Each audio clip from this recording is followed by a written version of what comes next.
To remind you that 60% of sales on Amazon come from independent sellers, here's John from Devil Dog Pet Company. We run our family business from Sterling Heights, Michigan, but we can reach customers all over the country thanks to Amazon. Good boy. Shop small business on Amazon. You're tuned into Auto Intelligence, live from Auto Trader, where data, tools, and your preferences sync to make your car shopping smooth. They're searching inventory. Oh, yeah. They find what you need. They're gonna find You it. can make a budget for your wallet to help you succeed. Pricing's precise and true. So true. It's smarter car shopping. Ooh. Just for you. Oh, it's just for you. Find your next ride at autotrader.com. Powered by Auto Intelligence. Is your business ready for what's next? Think about where you want to be in 3 years, 5 years, 10. Growth isn't about numbers. It's having the right specialist by your side. Moss Adams and Baker Tilly have joined forces to create a remarkable new organization. It's one advisory firm with resources, expertise, and vision built specifically to serve the middle market to help you get to what's next. Learn how Baker Tilly can help your business pursue its vision of success. Visit bakertilly.com/combo. And now, here's the question.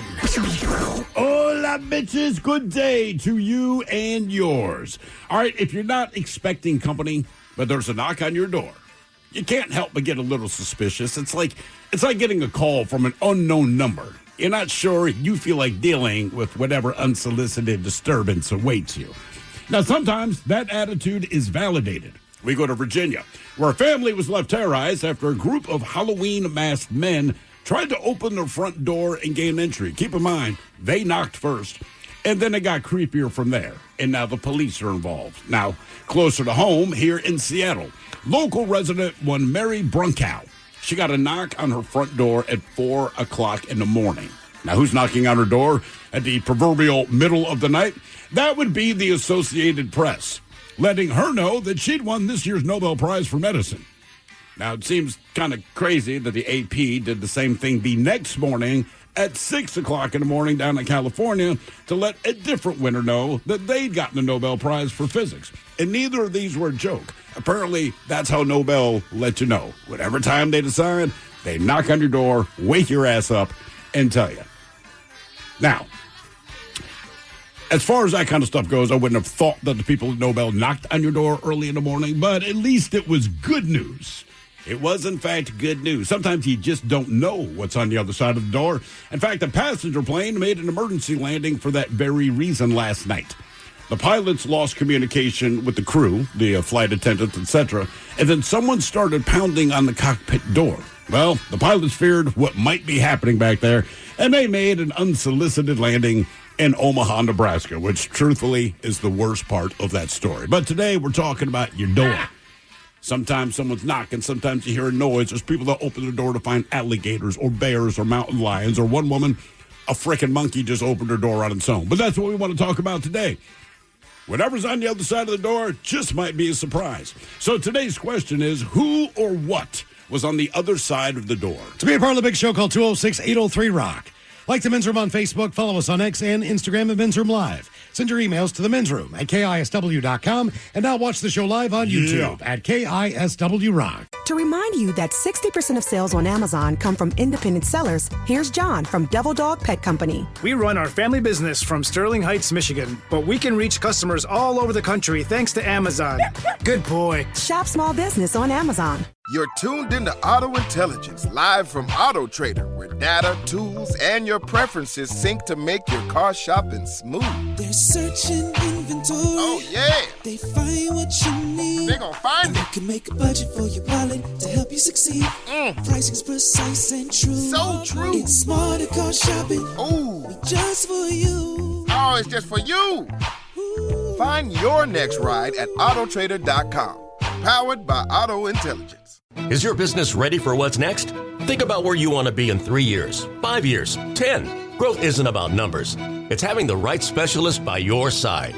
Moss Adams and Baker Tilly have joined forces to create a remarkable new organization. It's one advisory firm with resources, expertise, and vision built specifically to serve the middle market to help you get to what's next. Learn how Baker Tilly can help your business pursue its vision of success. Visit bakertilly.com/combo. With comprehensive reports on local schools you won't find anywhere else, Homes.com is the only place to find the in-depth info home shoppers want. Very in-depth info. Curious about where a school ranks in the state? Look no further. Percentage of teachers in their first or second year? We've got it. Lowest student-teacher ratio? No problem. The best cafeteria lunch in the district for your 9-year-old food blogger? Would it surprise you if we said yes? Homes.com. We've done your homework. Come to DSW for the shoes, stay for the fun. Because, let's be honest, if shoe shopping isn't fun, are you even doing it right? So go ahead, try something new. Try something different. Good different. Try something that feels like you. You know, the real you. And then definitely brag about it later. Because at DSW, you've got unlimited freedom to play. Find the shoes that get you at prices that get your budget at DSW stores or at DSW.com. Let us surprise you. Well, Charles, away we go. Welcome to the 20th anniversary season, episode number 4,413. What a large and a charge program we have for you today. A guaranteed future repeat. Once again, we'll be joined by Taryn Daly and Steve Mix from the Daily Mix Morning Show to sit and spin. Coming up at 4:30. Today we have 10 of rock's most hated songs. Cool. That's a great idea. Right. Can't wait to listen. Yeah. Well, rock bands, a lot of them go through different incarnations. Sure. Of what they started out as. Mm-hmm. Sometimes that goes in a better direction. Oftentimes they stay true to the formula. Sometimes they completely veer off course. And oftentimes, those songs, the ones you hate the most, are the ones that are the most profitable and more popular for the band. I was going to say, 9 times out of 10, if you like the band, the song that you hate most is the single. Right? Well, yeah. It's one of those things. I don't know why that is, but for whatever reason, it just seems to be true. No matter what genre, you're like, I like this artist, I hate this song. You're like, yeah, it's number 5 on the charts. Right. You know? Jefferson Airplane. Iconic San Francisco band, hippie-type band. They were kind of in that Grateful Dead scene back in the day with Santana and Steve Miller. And then they did We Built This City. That was Starship, however. That was Starship. It was still Jefferson Airplane to Jefferson Starship to just Starship. When it went Starship, that was their way of saying, hey, we're going to suck. Kind of the same band, but not really. I mean, they were close to the same. Loosely based on. Exactly. So the songs that you don't like from your maybe favorite rock bands. So the 10 rock songs that are the most hated. Okay. Coming up with Sit and Spin on the way at 4:30. And today we're going to talk about who or what was on the other side of the door, 206-803-ROCK. And we start with this one, and it only could happen in Florida. A Florida homeowner had an unexpected visitor Friday morning when an alligator was spotted knocking literally on the front door in their Tortuga community. That's about 145 miles southeast of Tampa. According to the Facebook post from the Lee County Sheriff's Office, deputies from the 3rd Precinct were called to the neighborhood after residents reported a suspicious alligator on their doorstep. What makes the alligator suspicious? My question is, an alligator has knocked on my door, okay? I look outside, I go, that's an alligator. What's the point where I say, but this alligator's suspicious? He's wearing a ski mask. That'll do it. Yes. Deputies responded quickly after footage showed the reptile leaping up toward one of the front doors and trying to enter. After some effort, they managed to secure the roaming alligator. It was safely turned over to a licensed trapper. According to authorities in their social media post, deputies joked, how's that for taking a bite out of crime? No injuries or damage were reported. This is one of the reasons I don't get a ring cam. Yeah, I don't want to know. I don't want to know. But wouldn't you rather know the alligator's out there than just you hear this at your door and you open it and he's like, hey, it's a gator? No. There is that point. Yeah. That is a strong point. I guess living in Seattle, I feel less inclined to get a ring cam because inevitably I'm just going to see the face of someone who stole crap off of my front porch. I don't want to walk out. That'll never be found. To my door and every day have to look down underneath my car or truck to see if there's an alligator under there. Yeah. Or whatever it could be. I don't want that paranoia of knowing that whatever's out there is out there. Because I'll be... But I think I'm with Ted on this. In a place like Florida or maybe like rural Colorado where the mountain lions are roaming around, maybe I get a ring camera there. Because I'm in my mind, it's less likely that it is a human being on the other side as far as anything I'm worried about. But maybe it's an alligator, maybe it's a mountain lion, maybe it's a brown bear, whatever. But, if it's a human, maybe you can negotiate your way out. If I open the door and there's a bear, like whatever the bear wants, that's what the bear's going to Well, Seattle's just going to be a little bit weirder as far as the activity. I don't need to see. It might not be wildlife. Could be a coyote or something like that. But for the most part, it's going to be the human species. That's what I'm saying. Well, where you live especially, you're just going to see a lot of people peeing in your yard. Right. And correct. occasionally pooping. Yeah. The woman who pooped in my yard was probably one of the strangest experiences I've ever had. As far as living in a place and having that kind of neighborly experience. Yeah, that should not happen. And my wife said, I can remember, because I was kind of in and out of consciousness at that point. I was right into the deep sleep. Yeah. And she's like, Miles! And I'm like, yeah, baby, what? I mean, jarred me up. Like, what is it? She's like, there's someone taking an S in our yard. Oh, no. What do I do? And I said, I don't know. Throw him a roll of toilet paper? What are you going to do? I'll take care of it in the morning. I'm not going to get out there and do anything about it. Did you have to pick it up in the morning? Yes. There was a pile of human S just sitting in your yard. Yes. Did you yell, like, just stop, get out of my yard? I kind of remembered this in the morning when I woke up. Wasn't the But I'm first telling thing. you right now, like, I was into the beginning of a deep sleep. Yeah. So that's all I really remember. I remember she opened up the slider. I don't know if she said anything to the girl. I don't know what the deal was. I just remember in the morning getting up and going, all right. And I had dogs then, so I already had poop bags. As I say, do you use a dog poop bag to pick up her poop? I did. Was it bigger than an average dog S? See, I'm thinking I would go for like the Safeway plastic bag, because it's a pile of human poop. I will say this. I think when you're in that situation, it's the worst case scenario. You would assume. Right. Yeah, I'm surprised it was solid. It wasn't. It was just a regular poop. Oh, really? Which I thought was like, look, it was almost just like, look, I got to poop, I'm going to poop.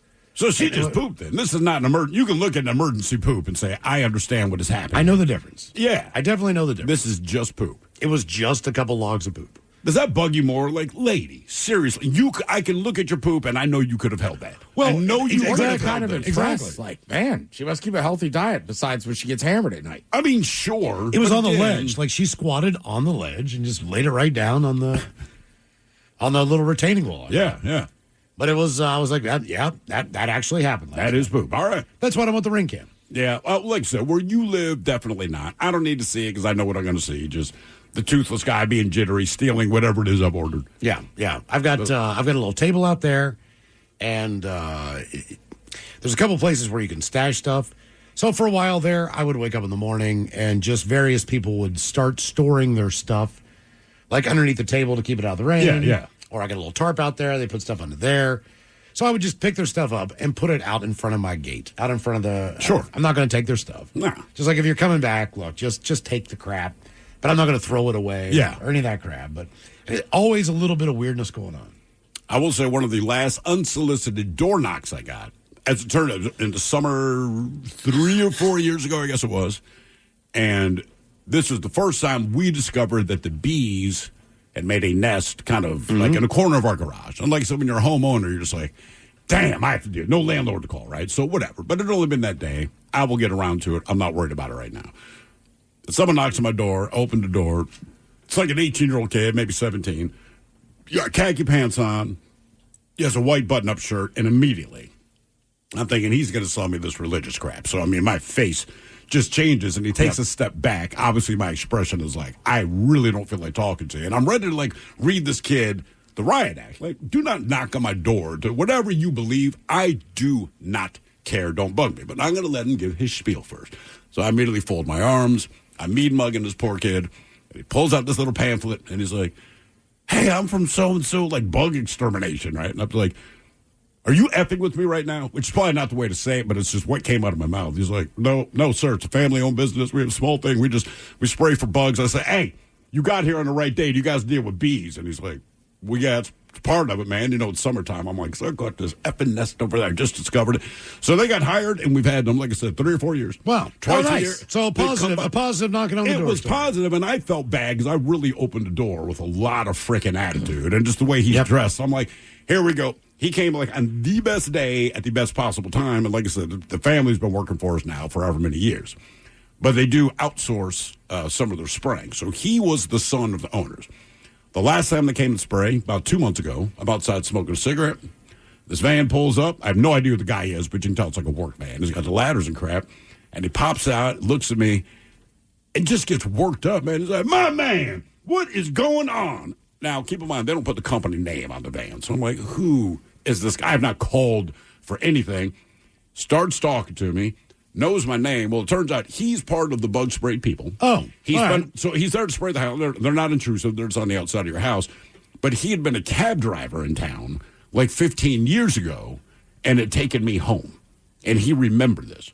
Oh, nice. He didn't know. Okay, So he was just pumped to see you. Nothing about the show. Does not know me from Adam other than because he's like, do you remember me? I said, man, I'm sorry. I really don't. Just smiling the whole time. I used to drive a cab in Seattle. Again, I'm like, okay, man. He's like, no, man, I've given you a ride home before, blah, blah, blah. Is that the guy that used to take me to the airport and get me stoned? Not that guy. Okay. That guy I remember. Because I know Ted, I think he's taken you to the airport before. Yeah, because he smokes a joint with us anytime. Yeah, that guy's been in my apartment. Oh, all right. He's a decent guy. Well, you just kept the weed smoking going. Well, it was like the end of a night. I was like, how much longer are you working? He's like, I'm really not. So I was like, you want to come inside and hit some bingers? Okay. Why not? Yeah. I remember that The guy's guy. nice enough to give you a ride. Why not? Yeah. Second year of college, moved from a 3-bedroom 5 apartment. stars, by the way. Oh, yeah. High rating. 3-bedroom apartment with 5 guys in it into a big house. And this was a big, big house. And I think there were 7 of us living there that actually paid rent. And then we had 2 or 3 scragglers in and out all the time. Inevitably. They would sleep on the couch and everything else. We were probably there. We moved in kind of in the middle-ish of the summer, and then school started. All right. So I don't remember how long we were into the school year. It was either like a Tuesday or Wednesday night. It was not a partying night. It was around midnight or 12:30. And there's a banging on the door. And I will never forget this because I remember the chick's name. So this dude is banging on the door. Now there's a screen door, then there's a main door. He's banging on the screen door, which is louder because it's like aluminum, whatever. Yeah. Boom, boom, boom, boom, boom. I open the door. He's already got the screen door. He opens up the screen door and he starts walking into the house. And he's like, I'm just here for Jules. I'm going to go and check her out and see what's going on.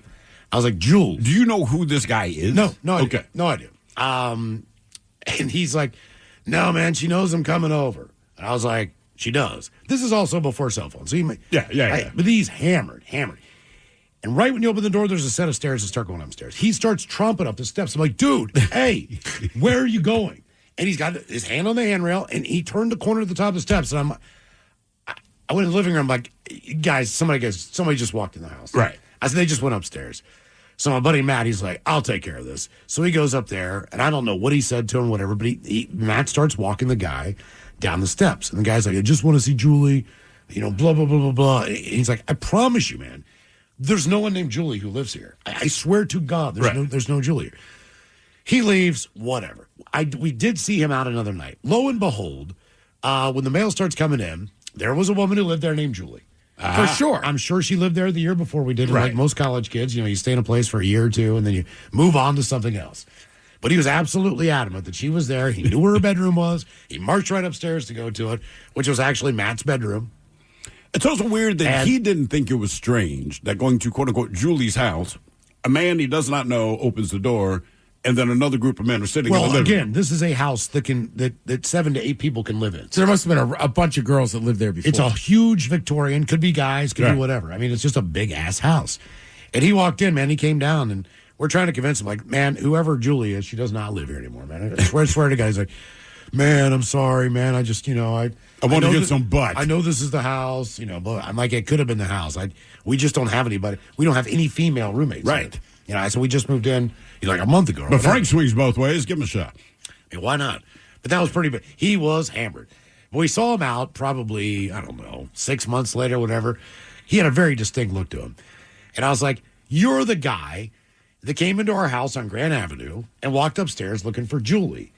And he's like, man, I kind of remember that. Yeah, I was going to say, does he even remember? I kind of remember that. Yeah, it's like, you walked up the steps, man. And then my buddy Matt, my roommate, went up there and he got you. And somehow he convinced you to come back downstairs. I don't know if he opened his door to show her, like, hey, if this is her room, look, I'm in here now, kind of thing. I don't know what the hell would happen. But he had a vague recollection of doing this. A vague recollection. That sounds about right, though. But he was also like, yeah, man. He's like, that's nowhere near where I live. And I was like, well, yeah, okay. So what? I mean, I think you had to walk there on purpose, looking for her. That is an ass call. That night, for sure, And he was like, man, I'm sorry. He's like, I don't remember much of that night. That's all good. That's man. just muscle memory of like, this is where I used to hook up with Julie. I'm going over there. Whoever Julie is. Absolutely. Yeah, but she was one of those people that I then did the BMI or Columbia House, 10 records for a penny deal. Oh, you use her name? Oh, if there was any kind of mail that came in with a name on it, there was not any of us. I absolutely signed up for 10 brand new CDs for a penny. Thank you, Julie. Or whatever the deal was. The more the names came in, the more I just kept sending it out. Do you know anyone that actually paid off their Columbia House membership? I did. You actually paid it off? I did when I lived at home with my parents. Because it was what? You got like 12 CDs for a penny, and then once a month, they sent you like their CD of the month, but you still had to pay them like $12 or something. Well, it was either Spin or Rolling Stone.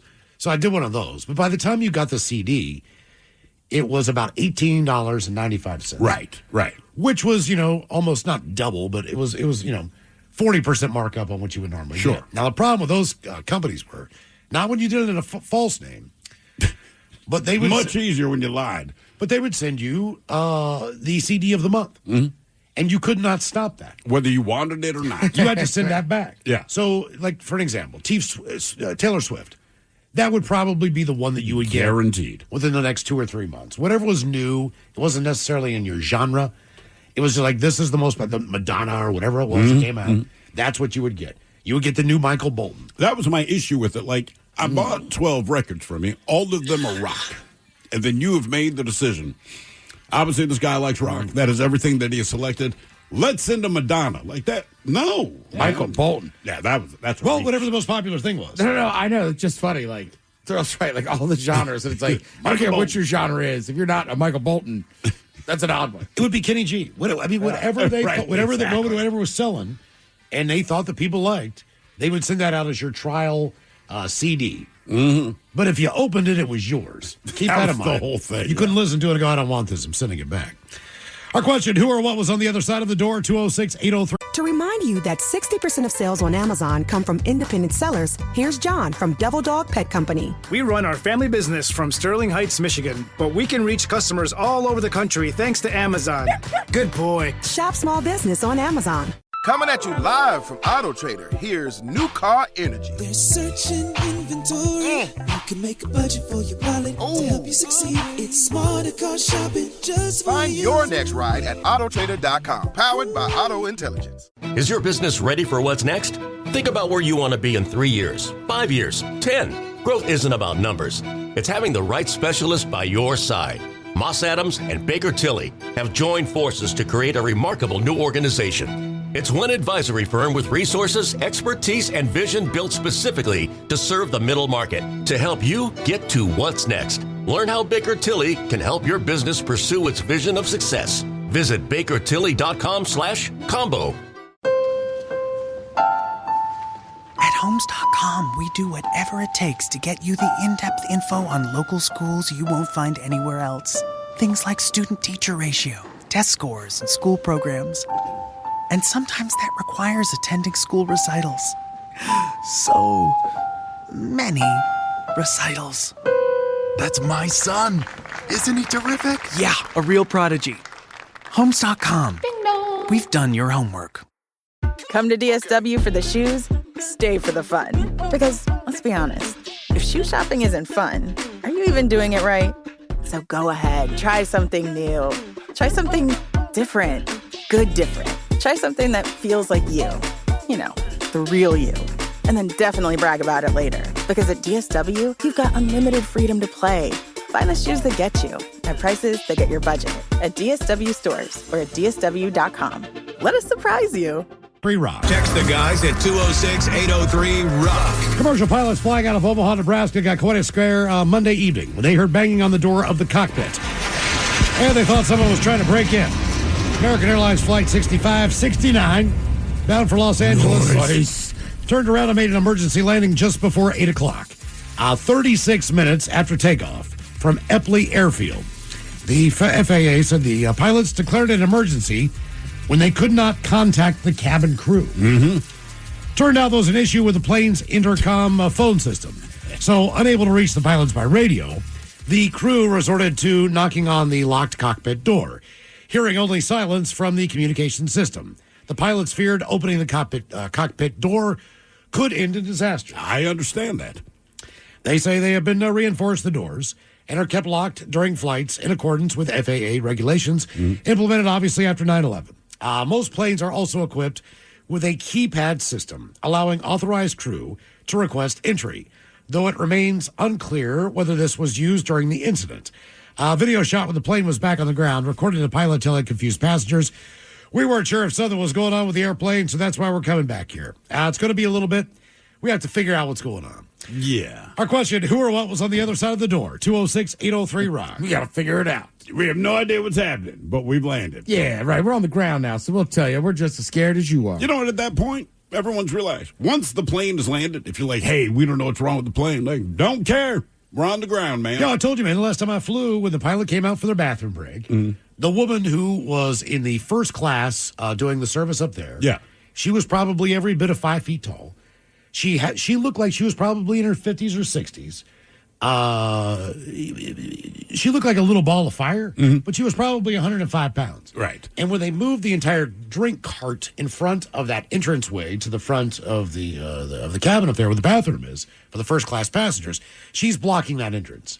But you could really only see like from her nose up. Yeah. Just like, and she's just standing there on guard. And I'm like, all right, man, you got it. Good luck. I feel better. Good luck. And look, I've been on a plane where we didn't know there was a medical emergency at first. Yeah. But you can just tell it's slowing down and you're losing altitude. And it's like, there's a couple minutes where like my heart was kind of racing as I'm like, what is going on? And then finally they're like, we are making emergency landing because of a medical thing. You're like, okay. Does it say what the medical thing is or just a medical thing? So here was the whole deal. There was a medical issue because they asked for the doctors. Okay. Then we start slowing down, and you're like, uh-oh. Basically, it seemed like the guy must have died, and maybe they have a rule that you only can fly so far with the dead body. Because when we landed... You think it's a rule, or do you think maybe the flight attendants are like, I am not comfortable with this. Land this damn plane and get the corpse off. I don't know. We landed, I want to say, in Billings, Montana. Yeah. There was nobody there. An ambulance just showed up, and when it left, its lights were off. Was anybody at the airport? Were you the only plane there? Correct. And then at this point, somehow we were overweight. So they're like, is there a mechanic? Took the body but you took a body off already. I hear you. But you'd already burned fuel to get there. But then they were like, we need a mechanic to sign off on something. And then finally they're just like really any kind of mechanic. And you hear he goes, as you can tell, this airport is closed up for the night. Damn, any kind of mechanic. So eventually after like 20 minutes. Is there a minutes, mechanic on the plane? Yeah, that's what they asked. And it was like a steady thing. Was there? Yeah, well, eventually we took back off, and we did land in Seattle. So I don't know if somebody drove out or there was just a random guy that's like, I work on cars. I just like the idea of, hey, now that we took a body off the plane, we're overweight. Yeah. Okay. And you're right, because they didn't makes fuel no up. sense. It didn't make any sense. Who knows? But it was. Have you ever seen those guys out there with their electrical tape, taping a part of the wing? Or Oh, yeah. Right before you're ready to take off, you're like, okay, that's all you need. That's duct tape. Okay. That's metallic duct tape, pretty much. Yeah, they might spice it I don't up. know if they're just doing it over seams or... It didn't look like, obviously, this is a You real assume repair. it's not something catastrophic. Right. Yeah. You assume that. We don't know. You're still like, I don't know, seeing duct tape When on you an see him, like, airplane. pulling duct tape, out of the spool, like a regular... You're like, he's using duct tape. Like, I'll be damned. Who or what was on the other side of the door? 206-803-ROCK. Hello, Greg. Welcome to the men's room. Hola, bitch, hola. Hola. Well, guys, I was enjoying my evening watching some Tube, and my wife rushes in and says, there's a raccoon on our porch. Come help me. And so I go out there and open up the door, and to my surprise, there is a little kitten that looks just like a raccoon. And he's just a little fur ball, so I picked him up, and he starts purring. He stunk real bad, so I took him in and gave him a bath. Wait, stunk like what? If you had to guess what the stink of fresh birth, stink of I've been pooped on, or what? Okay, now where my house is located, there's kind of a swampy area down below next to the lake. I gotcha. Just kind of just stunk. And anyway, so I pick up this little kitten that looks like a raccoon. And my lovely wife, Shannon, confused this for a raccoon. And so I pick up this cat, I bathe the cat, it let me do that. And then I sit on the couch with this cat, and I grab my bass guitar. This cat it was picking up when I was laying down, started playing my strings that I was hitting. And so I didn't do it. Well, I got to tell you, it's a ballsy move to bathe the cat you don't know. Yeah. So I've had cats that have laid sideways in the litter box because their back legs didn't work and crap like that. even to watch that cat. Oh, yeah. Was a pain in the ass. I'm surprised that cat was docile enough to not rip you to shreds. But you did say kitten, right? Yep, he was just a little guy back then. That was years ago. I'm assuming you still have this cat now?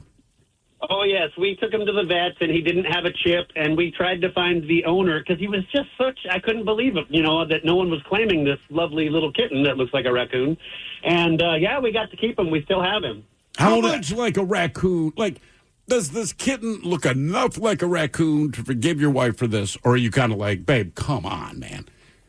Well, honestly, it did look like a raccoon, but I was like, that's a baby kitten. Pick him up. Well, why was she so scared? Because you're saying it's a kitten, so no matter what, it's small, right? So even if it was a raccoon, is she just scared of your average woodland creature? I mean, when it's that small, why was she panicked? We have a raccoon problem at my house. We also have an outdoor cat, and so rest in peace, Baba Yaga. He just passed away. Baba Yaga. Baba Yaga. Yep. He's a killer. That cat brought home a live mallard duck. Well, yes, that's what they do. Wow. I mean, if you have an indoor-outdoor cat, I mean, they're going to hunt at night, and they're going to bring you stuff if you have a cat door or a dog door, whatever you got. Yep. Baba Yaga brought in a live mallard duck. And so I had to catch this thing thinking it was mortally wounded, and I caught it with a box, and, had it in a box, brought it outside, opened up the box, and it flew away. Yeah. See, they don't want to bring it to you dead. No. They want to bring it to you still. They play with that thing for hours before they finally decide. Of course. It's time to drag his ass in. So when you say you have a raccoon problem, what kind of problems do you have with the raccoon, other than them just being present? My son, we have a family of raccoons that live somewhere in a yard. I'm not 100% where, but they're somewhere. Nobody cares. But my son is convinced that the raccoon hides under the car and is going to attack him when he takes out the trash because one night, about a year ago, I think he was taking trash out, just saw the raccoon. But my kid's back in the house in a heartbeat. I'm like, what's going on? Because there's also, mountain lions, coyotes, all this. He's like, it was a raccoon. I'm like, that big, fat, slow-ass raccoon. I'm like, brother, just take the trash out. You'll be fine. He was, no. I said, dude, it's a raccoon. It's not rabbit. No. So just this last weekend or within the last week, I asked him to take the trash out, and he was in and out in like a second and a half. I'm like, what's up? He's like, I'm just convinced that raccoon's hiding under the car. I'm like, that raccoon does not care about you. He's not waiting for you to come outside to attack you. But he's convinced himself of this. So are you getting attacked? Is it just eating your crap or what? These raccoons at my place, there's a group of them, maybe 5 or 6, and they come to steal the cat food, and so we would bring the cat food in at nighttime. That's when the raccoons usually show up. Yep. But they are not afraid. They are not afraid of you. No. I mean, if you left out that food and you went out to get it, and the raccoons are out there, they're not budging. It's their food now. Well, my buddy this just happened 2 weeks ago. He had he has a Ring camera. All right. It was going off all night. And it wouldn't stop. He looked and saw it's a family of raccoons. Yeah. All right? They're doing their thing. They're out in this little front yard area. They are digging up his yard. I mean, there's 4. There's babies, there's mom, there's dad. They are digging up his yard and eating the grubs that are in the ground. When he came out the next morning, it looked like a herd of pigs had gone through everything and decimated his yard. Just to eat those grubs from whatever beetle that thing is, whatever the hell they Apparently grubs are delicious. I guess so.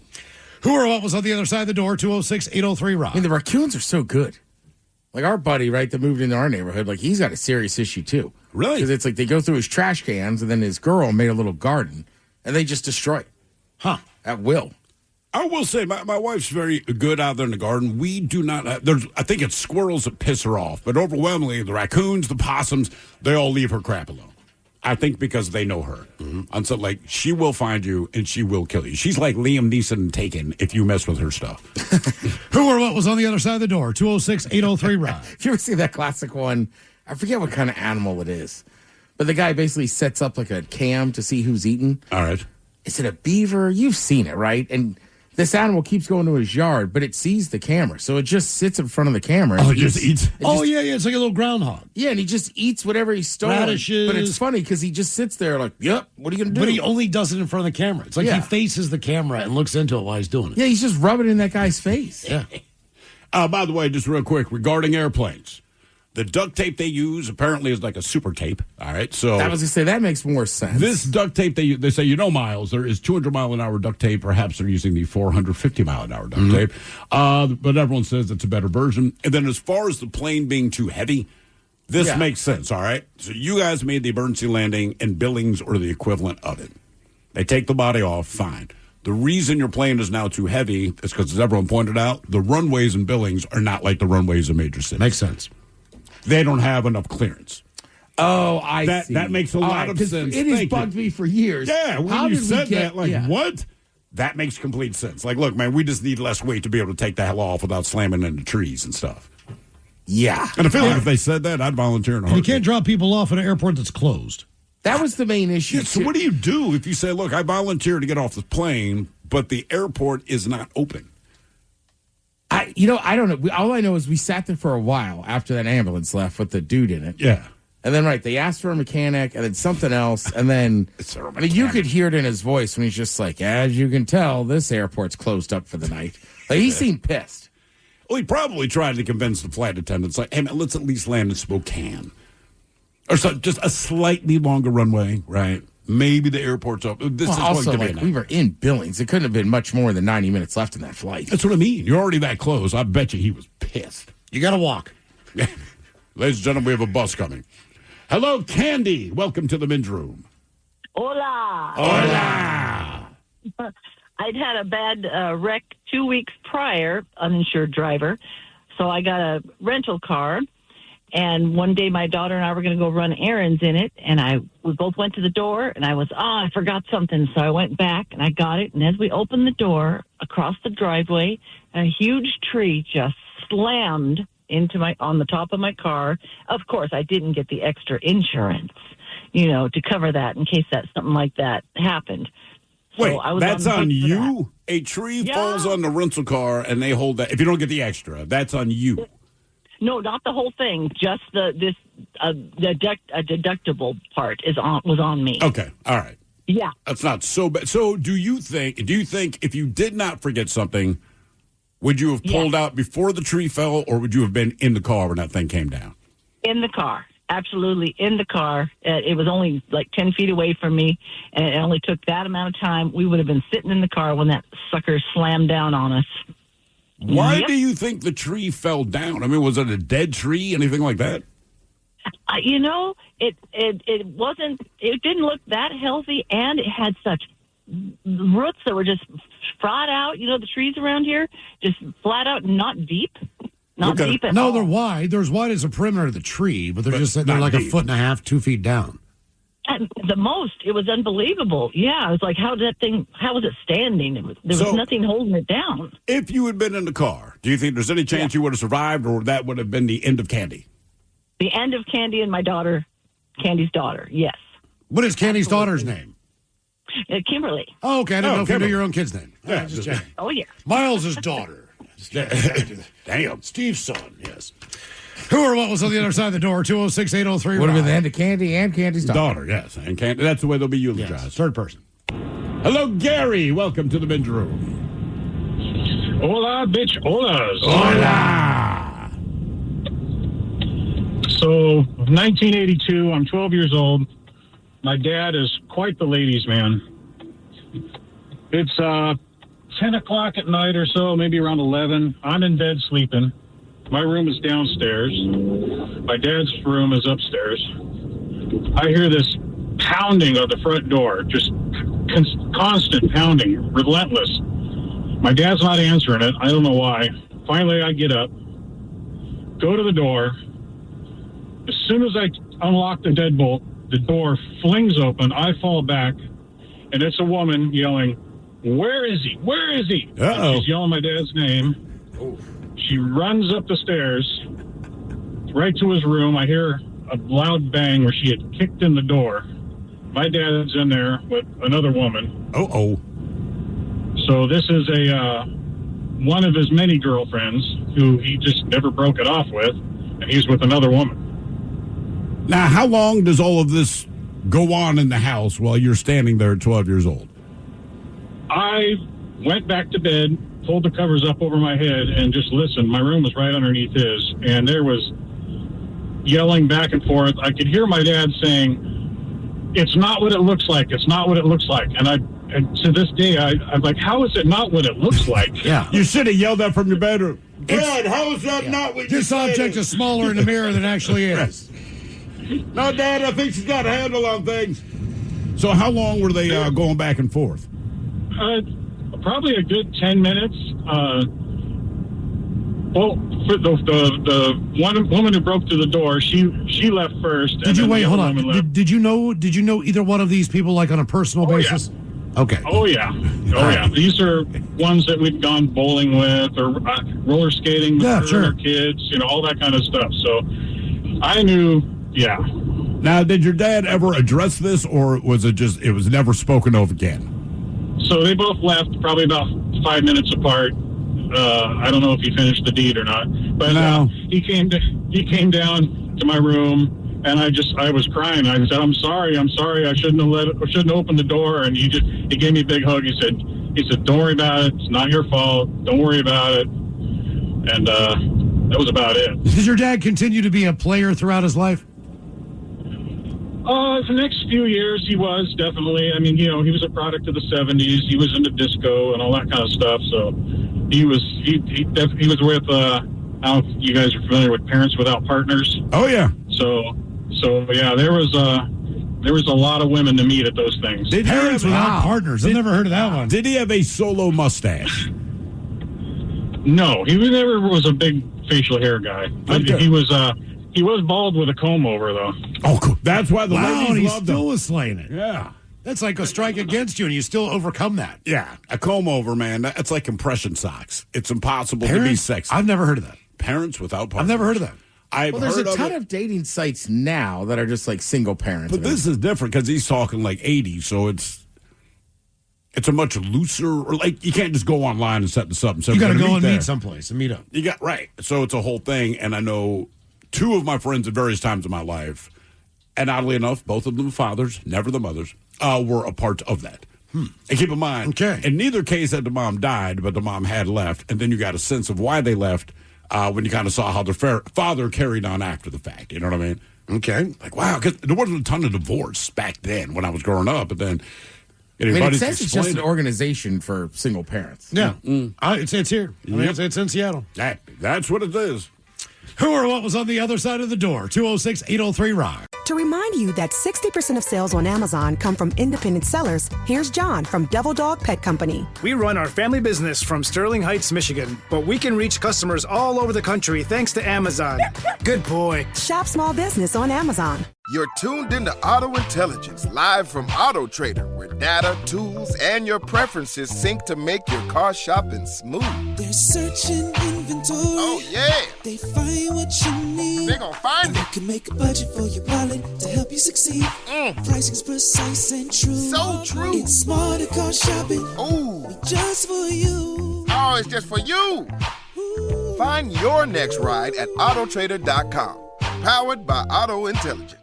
Is your business ready for what's next? Think about where you want to be in 3 years, 5 years, 10. Growth isn't about numbers. It's having the right specialist by your side. Moss Adams and Baker Tilly have joined forces to create a remarkable new organization. It's one advisory firm with resources, expertise, and vision built specifically to serve the middle market to help you get to what's next. Learn how Baker Tilly can help your business pursue its vision of success. Visit bakertilly.com/combo. Homes.com is the only place where you can find specialized neighborhood guides with the in-depth insider info home shoppers want. Very in-depth info. Want to know if there's homes for sale in the area? We've got it. How long has a home been on the market? We'll know it. Average lot size? Proximity to local parks? Of course. Insight into your neighbor's divorce? We're working on it. Homes.com. We've done your homework. Okay, hear me out. When your plumbing backs up, I want you to think of me. That's right, the Ted Smith. Because my name means money-saving discounts. The Ted Smith is going to save you $100 when our pals at Picky's Plumbing clean your crappy sewers. Yeah, they call me Old Sewer Smith. And that means you save. So when your plumbing backs up and things get stinky, say my name. The Ted Smith, Picky'sPlumbing.com.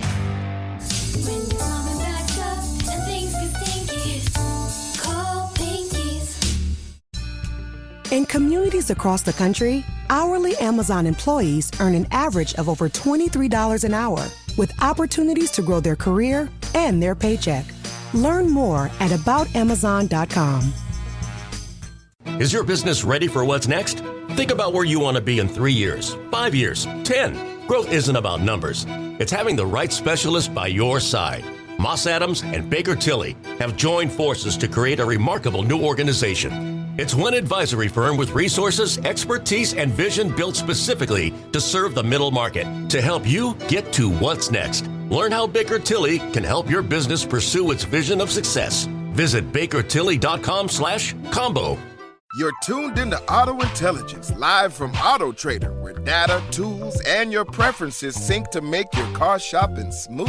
They're searching inventory. Oh, yeah. They find what you need. They're gonna find it. You can make a budget for your wallet to help you succeed. Pricing's precise and true. So true. It's smarter car shopping. Ooh. Just for you. Oh, it's just for you. Ooh. Find your next ride at autotrader.com. Powered by Auto Intelligence. The shenanigans continue. This is the Men's Room with Miles and Thrill. Family movie night interrupted by police and guns when a search warrant was served to the wrong house. Oops. Leaving a Detroit family terrified.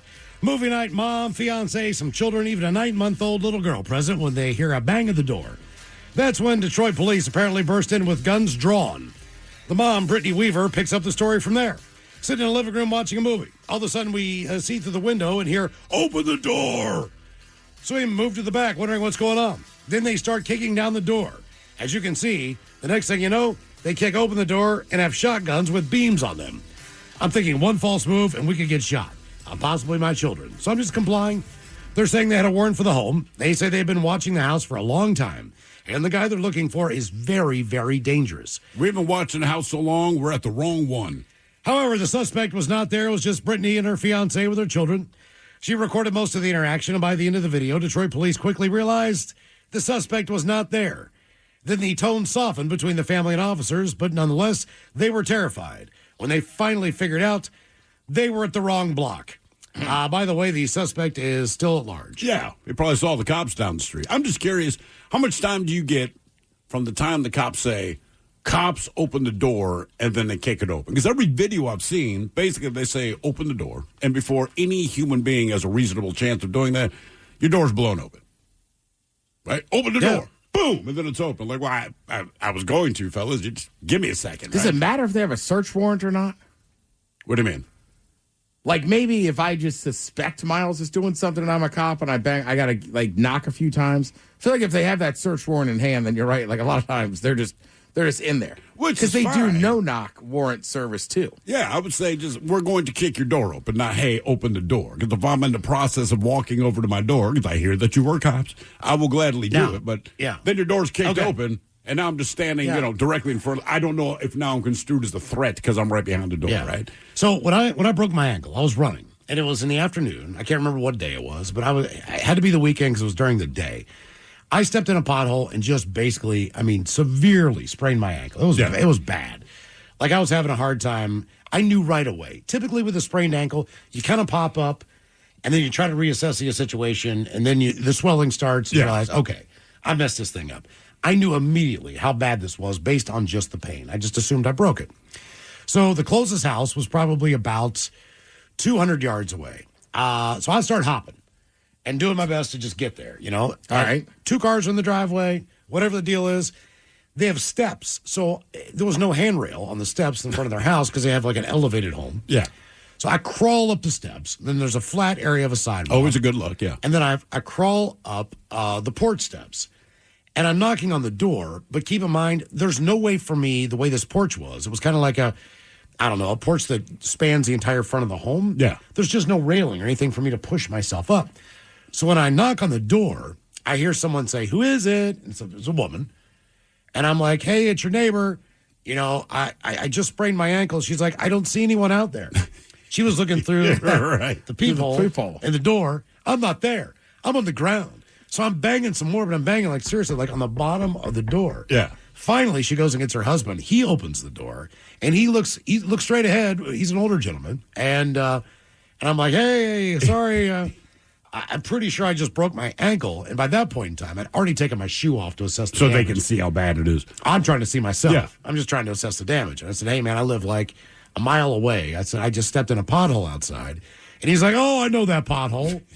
I'm like, I bet you do, because it's, pretty substantial pothole when I fell. He's like, I tried to fill it in with some rocks. And I was like, well, you did. It was just, there was one big rock in there, and it just snapped my ankle in half. But that guy gave me a ride home. Oh, nice. All right. Gave me a ride home. Then I went to the hospital. I told the story like a couple weeks ago when a woman called about the same thing. And the Geo Prism, which was a clutch. Yeah. And I'd broken my left ankle. And so just putting my foot down on the clutch, I mean, it was excruciating. I basically just had to take my arm and jam my knee down. Oh, yeah.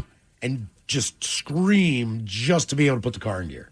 It was absolutely horrible. But that pain is worth the money that it costs to be in an ambulance. Oh, then when I get to Arundel General or Arundel Community Hospital, whatever the thing was, so they have a big emergency sign. But a couple weeks before that, they had changed their emergency entrance. Okay. But the sign's still up.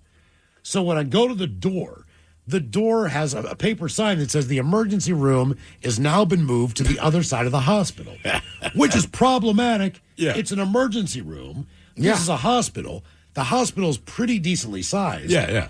So at that point in time, I'm like, oh, no. Like, what in the hell? Fortunately, some dude was on the inside. Okay. You could still get in the door. Yeah. It just wasn't the emergency room. And the guy was there. He's like, hey, man, can I help you? I was like, pretty sure I broke my ankle. He's like, dude, I got you. He wheeled me all the way to the other end of the hospital and took me to the ER. Nice. So I got a ride to the hospital, and some dude wheeled me down the hallway. I was like, That's living. This is ridiculous. Who or what was on the other side of the door? 206-803-ROCK. Hello, Aaron. Welcome to the men's room. Hola. Hola. So I went to college in East Texas, and we used to drive over the border to go to Shreveport, Louisiana, because you could drink when you were 18. So I met this girl there, and she's like, "Oh, I go to the same college you do." I was like, "Great," and I said, "I'll give you a ride home." So I gave her a ride home. We talked. She's like, "Oh, I'm single." Blah blah blah. We kissed, and that was about it, right? And like, okay, cool. I'll see you around.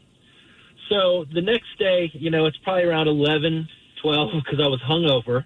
I get a knock at my door, and it's my roommate saying, "Hey, there's somebody here to see you." So it was an above garage apartment, and he lived in the house. And I walked downstairs, and there's this big guy with a cowboy hat on, probably about 6'2", standing there with this younger kid who I recognized. And he goes, "Hey, heard you made out with my girlfriend." Uh-oh. And I'm like, yeah. And I said, "I'm sorry, what?" He goes, "Yeah, you gave my girlfriend a ride home last night and heard you made out with her." I said, "Look, man, we talked. She told me she was single. That's what she told me." He's like, well, we're together, whatever he said. I'm like, dude, I don't know what to tell you. That's what she told me. I'm sorry. And like, we just kept going back and forth and back and forth. And then this kid that was with him, I recognized it was an ex-girlfriend's younger brother. So the guy he's with, he goes, "Hey, Cowboy." So Cowboy was the guy who came to beat my ass.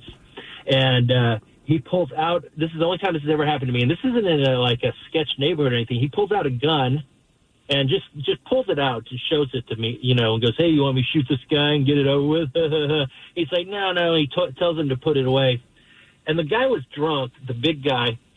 And I finally looked at him. We'd been going back and forth. I'm like, she told me she was single. I don't know what to tell you. That's what she told me. I wouldn't have made out with her if I had known, especially if I'd known it was him. And, especially if it's you. You're right, exactly. And I said, "Look, dude, I was tired of arguing." I said, "Let's just get this over with." I said, "Let's go out in the street. Let's just you beat my ass and let's get this over with." And he goes, "Well, I'm not going to fight you if you're not going to fight back." I said, "Dude," I was like 160 at the time, and he was probably 215. I said, "Dude," I didn't say I wasn't going to fight back, but I'm pretty sure I know what the outcome's going to be. It just won't seem like it while you work me over. You know the end of this. But I promise you I'm fighting. So how did he find out? Did his non-girlfriend tell him, obviously, that you guys are made out? That's what I assume. She must have. I mean, I don't know how else he would have known. Well, I mean, there could have been other people from, there could have been other people from the college that told him, but I assume it was her. So did you ever see this woman again? I did not, but I saw her around. But unfortunately, so he drove in 4 hours from Oklahoma State University. He was on the football team there. Of course he was. Yeah, and so after this happened, he left after I said, "Well, why don't we just get this over with, beat my ass, blah, blah, blah." So then I see him like the next day, and he comes back and he's sober, and he apologized to me, which still I was like, yeah, okay, and I accepted it, but still didn't enjoy the situation, especially the gun thing. And to make matters worse, I guess he wasn't very successful on the football team. So when he didn't make that, he actually wound up going to the same college as I went to as a junior college. So I had to see him quite frequently. Was he decent to you after that, though? He was. But, it was one of those things where, like, it was just always kind of odd. Like, who knows? Maybe that he could have been a decent dude. I don't know. But it was just always odd to be around him after that situation. I mean, look, it's not that you want to broach the subject with the guy, but I would feel compelled to ask, like, all right, so I said just take me out to the street and beat my ass. And your response is, I'm not going to fight you if you're not going to fight back. But you're willing to shoot me if I am unarmed. I mean, I'm just saying, like, would we do a duel? Where's the logic? Right. You won't fight me if I don't fight back, but you will shoot me while I'm unarmed. All right. That's maybe flip those two. I think that was just his little punk friend way of trying to be cool or whatever. I don't think he ever had any intention. But, it was at my place. And, I don't want a gun pulled on me or shown to me, I should say, anywhere, much less where I live. So how was the kiss, by the way? It was pretty good. All right. There's a lot of it. At least there was that. So you should have told him, hey, man, I did not know that you guys were dating. Side note, lips of an angel. My God. Who or what was on the other side of the door? 206-803-ROCK. Yeah, also, like, dude, if she's getting a ride home from me and is lying about this, like, she's probably been cheating on you a lot. Oh, guaranteed. Or she's one of those chicks who, like, wants to make a dude angry. Right, yeah. Well, there was a weird thing. In college, if you went out of town, it was just unspoken. Oh, yeah. I mean, if you're going like your buddies, he goes to a different school, you go there and party. It didn't matter if it was your girlfriend, your boyfriend, whatever the deal was. You could just assume at that age that people were going to hook up, regardless if they had a boyfriend or girlfriend or not. It really was. I mean, that doesn't justify it. No, but at that age, in that environment, like, I'm just saying, when that guy's when he's at your front door with a weapon. Oh, yeah. And he's that mad at you. It's look, you could be mad at me. I get it. But, like, if she's doing that with me, she's probably doing this a lot. Oh, yeah. In fact, ask Chuck down the hall. Let's spell it out for you. Dating a whore. All right? Do you understand? You understand what I'm saying? Right. You get it now? Oh, now you're willing to fight me. Okay. Yeah. I hope you're using condoms, dude. Yeah, football player. Great. Hello, Gabby. Welcome to the men's room. Hola. Hola. So me and my fiance, we were babysitting for my best friend's dog in Renton. And this was a normal occasion. We would probably babysit every month, about a week at a time. She was a big traveler. And one night I'm cooking dinner, and we just start hearing screaming on the other side of the apartment, like right next to us. And we're like, what the heck is going on? So, of course, we've never had this happen before. We used to live in an apartment ourselves, and we grab, like, little glass cups like you see in the movies, and we start putting our ears to the wall, and we hear, "Did you F him, Ashley? Did you F him?" And we're like, uh-oh. And we didn't know what to do but just listen. And so when we started hearing it getting more heated, and then we started hearing glass break, and we started hearing her scream, we immediately called the cops, and we just asked to remain anonymous. And because it wasn't our apartment, we didn't want to get my friend Emily in trouble. Yeah. But it was, like, unbelievable what we heard. It got to a point where there was, like, 3 cops at the door next to us. Now, as you're listening with the glasses intently on this conversation, what is the conclusion that you came to? Did they F Ashley? Oh, yeah. No. She definitely cheated on the guy. She definitely did, because he was crashing out on the other side, like crashing out. He had more than enough proof from the sound of it. Oh. Yeah, I see. How long were you listening to this before you called the cops? Probably about 10 minutes, because it was, I would say, between 5 and 10. It was just all of a sudden it started getting louder, and then we heard the glass break, and then immediately she was screaming, so I can only imagine he had her hands on her, but we don't know for sure, so that's why we just were like, that's it, we're calling the cops. Ah, that sucks.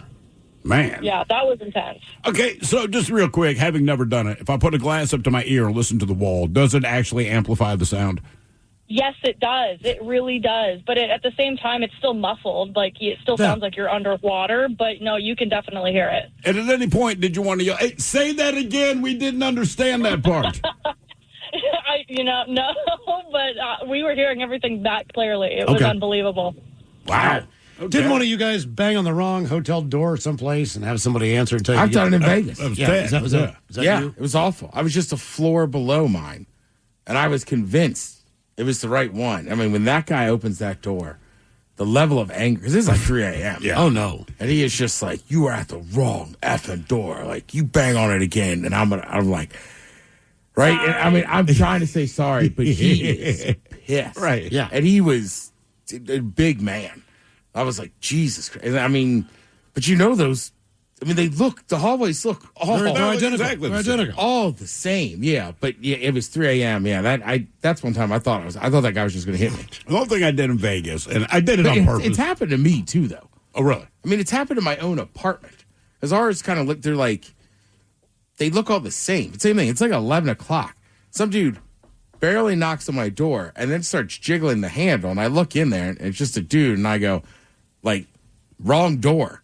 And he didn't even say sorry. He just kind of ran upstairs. So I'm guessing he wanted to be one over. Probably. Like a building over because they look the same. Right. You know what I mean? Yeah. So that's pretty simple. But anytime they look like that and then it's late at night, like, you don't want somebody doing it. But you hear these stories. In Vegas is the closest I ever got to me almost doing it. I made someone angry, but it was intentional. So it's Castle's wedding, and I'm with Batman at this time, and we've been drinking all day. But we're up in my room. We're gonna head back down to the casino proper, right? And as we're going down the hall, we hear music coming out of this room, and the door wasn't completely shut. It's a little ajar, and I hear these chicks. So I pull up my shorts, like right below my gooch, so you look as stupid as you possibly can. I take my foot and I nudge the door open, and I do like this dance. And I always remember 2 chicks are sitting on the foot of the bed. The other one's sitting in a chair at a mirror. All of them were putting on their makeup to get dolled up for Vegas. They did not say a word, all right? So the door flies open. I'm doing my stupid dance. Batman's doing his typical laugh in the background. These 3 chicks look at me and, like, in unison, just slowly shake their heads. I mean, to the point I felt really stupid, all right? So no big deal, whatever. We go down to the casino. We have a good time. I see them the next morning. Now they're in the hall. I'm walking down the hall.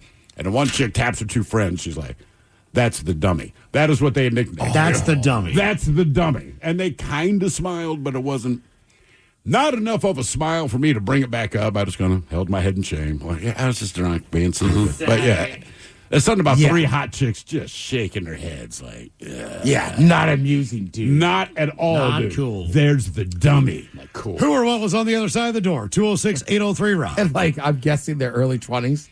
Yeah, probably early to mid-20s. Because my wife even, why did they say that? And I told her. She's like, you're so stupid. I'm like, that's all it was. Yeah, because now it's not just the dummy, but it's like, am I the old dummy? I'm an old dummy. Damn. I was the old dummy. Yeah, for sure. Hello, Alex. Welcome to the men's room. Liquor and whores. Liquor and whores. Man, I've always wanted to say that. Thanks for doing that for me. Sure. I went to school at Baylor in the great Waco, Texas, and very kind of Baptist religious organization. And my freshman year was living in the dorms. So very can't have girls or can't have boys in the other dorm. And, very 1930 of it. And Friday, went out with a girl, had a great time, took her back, snuck her out the next morning. It was pretty fantastic. Thought I'd never see her again. Next day, we were at the football, going to the tailgates, and not an over-exaggeration, over 30 phone calls, maybe 40 to 50 text messages. Every tailgate, we changed tailgates, and there she would be just kind of following us around. And so this lady just would not disappear, and I was getting pretty freaked out about it. And 18 years old, decided not to go out that night because of how freaked out I was by this lady. 2 a.m., my roommate shakes me awake, and he goes, she's here. And I was like, what do you mean? And then I just hear a banging on the door, just a lady screaming kind of muffled, Alex, I know you're in there. Let me in. And it's 2 a.m. And at this point, I'm like, man, if a woman's in here, that's grounds for expulsion. This university's expensive. It's just kind of spiraling a little bit. And eventually, the 3 of us decide to let her in with the purpose of getting her out. And she is black out, just sloppy drunk. And I'm like, man, we can't leave her here, but obviously she can't stay here. What do we do? And so I kick her out. While I'm kicking her out, she's undressing, taking off cardigan, whatever it was. and we're fighting to keep her clothes back on because we do not want a naked drunk lady in our room at 2 a.m. while all of us are sober as a priest. And so we finally get her to get out, and I try to go back to sleep. About 3 minutes later, I get a call from a buddy and says, hey, this girl that's been following you around, she's outside just passed out on the concrete. So I go outside, and there she is in a half-dressed state, just laying in the middle of this giant parking lot.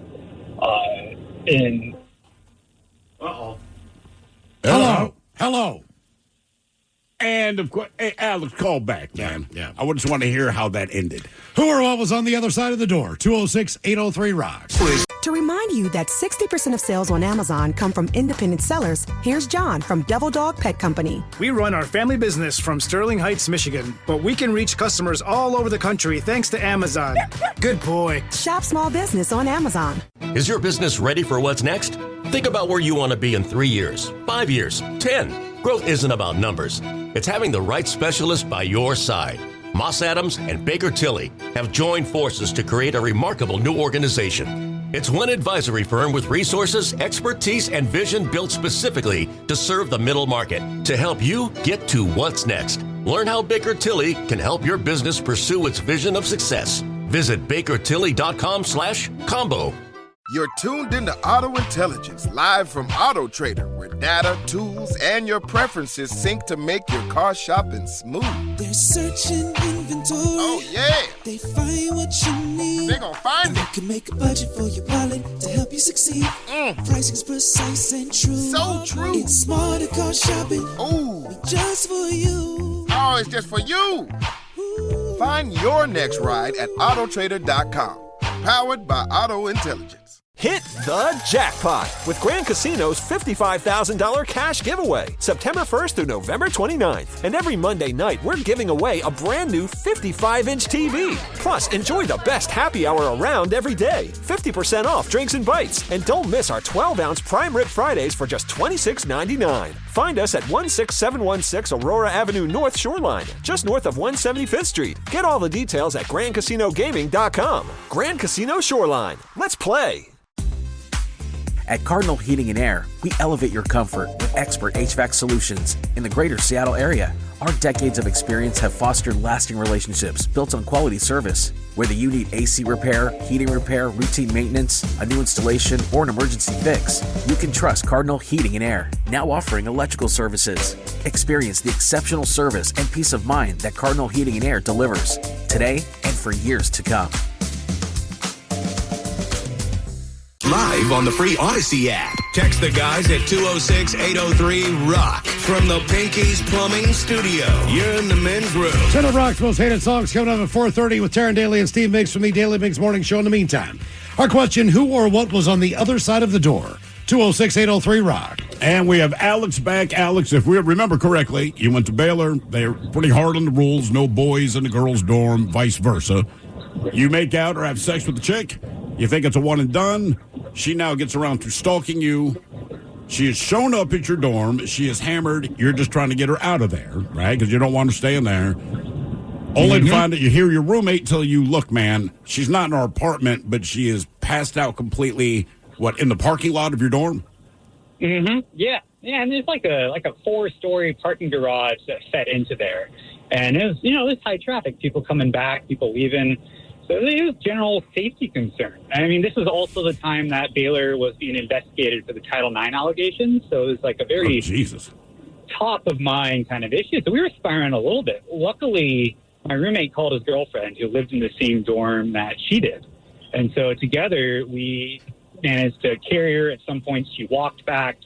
And it was like a good 20, 25-minute walk. Normally, a little bit longer with a drunk sack of potatoes. We were walking, and the campus security came by in their golf cart. And my short life flashed before my eyes right there. I'm like, man, I'm going to jail. I have a drunk woman over my shoulders if we are going through campus at about this time, 2:30 in the morning. Luckily, I had my roommate's girlfriend with me. She was very explaining of the situation. And I was like, hey, if you want to take her, all yours. I got to wash my hands of the situation. They did not. They followed us kind of safely driving as I continued to carry her the whole way, which I thought was kind of a bad move. You know, like, come on, guys.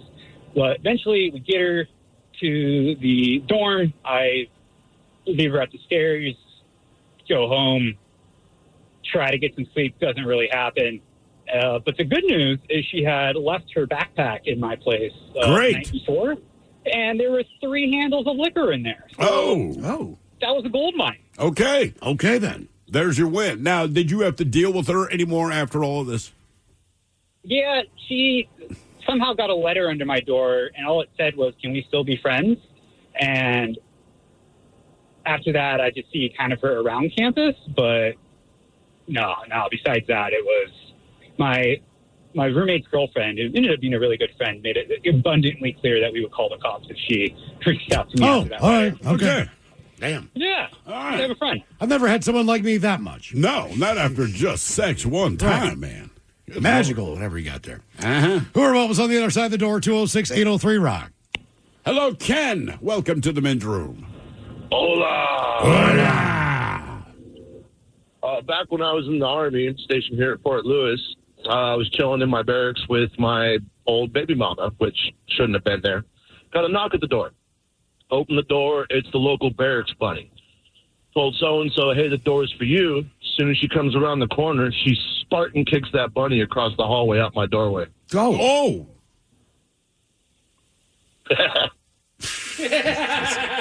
What do you do in this moment? Do you just close the door and resume, or what? Yes, sir. That's I it. was very happy with her reaction. All right. Okay, that's very simple. Jesus. Open the door, kick the bunny. All right. Barracks bunny. I've never heard that term before. Neither have I. But No. I immediately knew what it was. I've heard buckle bunny. Buckle bunny. Now we have, what is it, barracks bunny, lot lizard. Does it have to be alliterative? Is that the whole thing? So Lot lizard. he kicked the girl he was with? No, I think he said baby mama ended up kicking barrack bunny out. Oh. Right? That's what I heard. All right. Yeah. Okay. Sparta kick. Sparta, yeah. Just get out of here. Hello, Wayne. Welcome to the men's room. Hola. Hola. Anyway, when I was younger, like 7 years old, we lived in Southern California. My dad lured a cat from an abandoned house that was next to us. I'd become our cat because we had mice problems because of that abandoned house. Uh-huh. Well, she had one litter. They were able to get rid of her, the kittens. Then she had another one. And we were so poor they couldn't afford to get her fixed. So one evening, me and my dad drove the cat and all the kittens out to a orange grove. There's a bunch of orange groves down there in Southern California. Mm-hmm.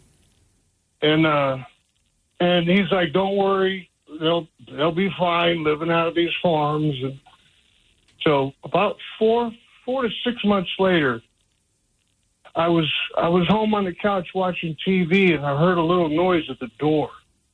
And I opened up the door, and there was that damn calico cat. Oh, he came back. She found her way home. And we drove I'd say a solid 20 to 30 minutes out, away from home. Now, were you happy to see this cat or unhappy? We were happy. They scrounged up the money to get her fixed, and we kept her forever. All right. Okay, so it was a positive end other than the kittens that got left out in the middle of an orange grove. It was it was like a Lassie thing or something. It's like, how the hell did you find your way back? What did you end up naming this cat? It was a calico cat, so her name was Callie. All right. Well, it makes sense. You're in based Cali. based on where you live. Was the cat pissed? Did it realize you had just left it out there? I don't think cats get mad like that. I think, oh, dude, you completely forgot me out there. But I'm back. Right. I'm back. Ready for some food, dude. Hello, Chris. Welcome to the men's room. Spirits and ladies of the night. Hola. Hola. So back in the 80s, about 85 or so, a rumor had started that Jehovah's Witnesses thought that the Mr. Ed theme song played backwards was satanic. Well, that's a well-documented fact, of course. So I was sitting in the front room watching TV, and our front door barely gets used, and there's a knock on the door. I'm like, what? Who'd be knocking on that door? So I opened the door, and they immediately go into their spiel and everything. And my dad had told me about the Mr. Ed theme song thing. And so I'm sitting there looking at him going, what? I had never actually seen him at the door or anything. So they're, going through their whole deal and everything. I'm going, what the heck are you talking about? And the next thing I know, I hear from behind me, a horse is a horse, of course, unless, of course, the horse. And I turn around and I look, and my stepdad, he's dancing around singing the Mr. Ed theme song. I'm like, there's no way. And I turn back around and I look at them, and they're both beet red in the face, and they just walk off. And I'm like, oh my God, you believe it? It's true. It's true. So as best you could tell, even the Jehovah's Witnesses believe, like, oh no, he's doing the satanic thing. Yeah, as far as I can tell, yeah. I have never heard that before. Can you play that song, Mike? This is the Mr. Ed. Horse is a horse, of course. I didn't realize that was Mr. Ed. Yeah. I vaguely know the song.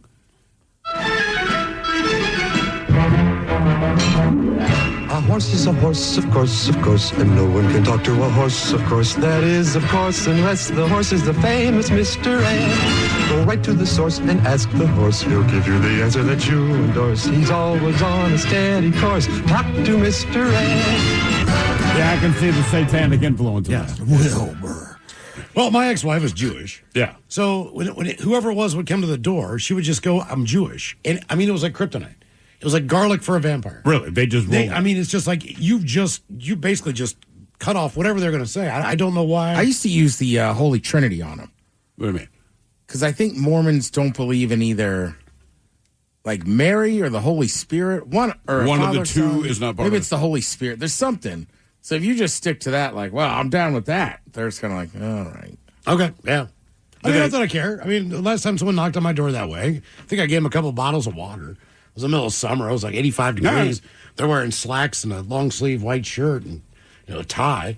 So I'm like, you guys want some water or something? Like, yeah. I was like, all right, I'll get you a bottle of water. Yeah, that was kind of my way of going like, all right, I'll see you on your way. I mean, when you're doing right? Like I did door-to-door sales for 3 months, right? You'll get it with like the not construction, but like garage people or lawn people. But it is odd when you're knocking on somebody's door, right? Like it's in your brain. Like they used to teach us all the time, like don't open the screen door. Mm-hmm. Hit the doorbell and be a foot or two back because you don't want to startle them. But then if you're one of those, if you're a Mormon and you have to go do it, it's tougher because it's religion. At least when I open up and be like, we have these coupons for Domino's, people are like, well, I like pizza. Yeah, sure. Exactly. They don't mind hearing your pitch. Now, in the 3 months that you did door-to-door sales, did you ever knock on a door and the person who answered the door, you just immediately were creeped out or scared?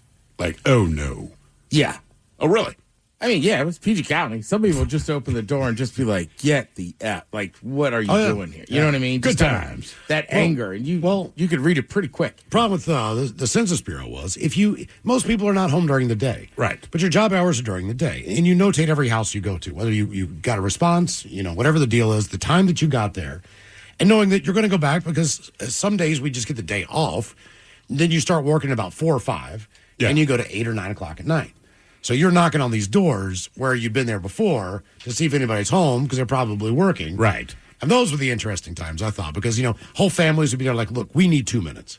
That was what we told. We just need 2 minutes to get this done for the federal government, and we will be out here. And a lot of times people just invite us in, and you'd be standing like in the foyer of the hallway and like, that's lasagna. Right. That's some kind of pasta product. It smells delicious. Get me the hell out of here. Yeah. Sometimes cool kids, whatever, but it's always interesting just being in someone's home who you don't know where all family is present. Yeah. So that was the weird aspect of the... Because everyone's looking at you. Of the night thing. Like, I didn't grow up eating oxtail. The first time I had oxtail was because some woman invited me and my buddy in, and she was like, cooking oxtail, and I just went, I've never had oxtail. And she was like, all right, sit down.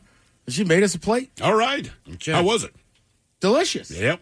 I'd eat it now. I get why it's a thing. Here's a bizarre one for you. They say for some Nobel Prize winners, the news came with a knock at the door. For others, it was a long-awaited phone call, honoring a discovery made decades ago. Nobel Prizes, they say, are considered among the world's most prestigious honors for achievements in medicine, physics, chemistry, literature, economics, peace. The winners join the pantheon of Nobel laureates. Laureates. What does laureates mean? Noblemen?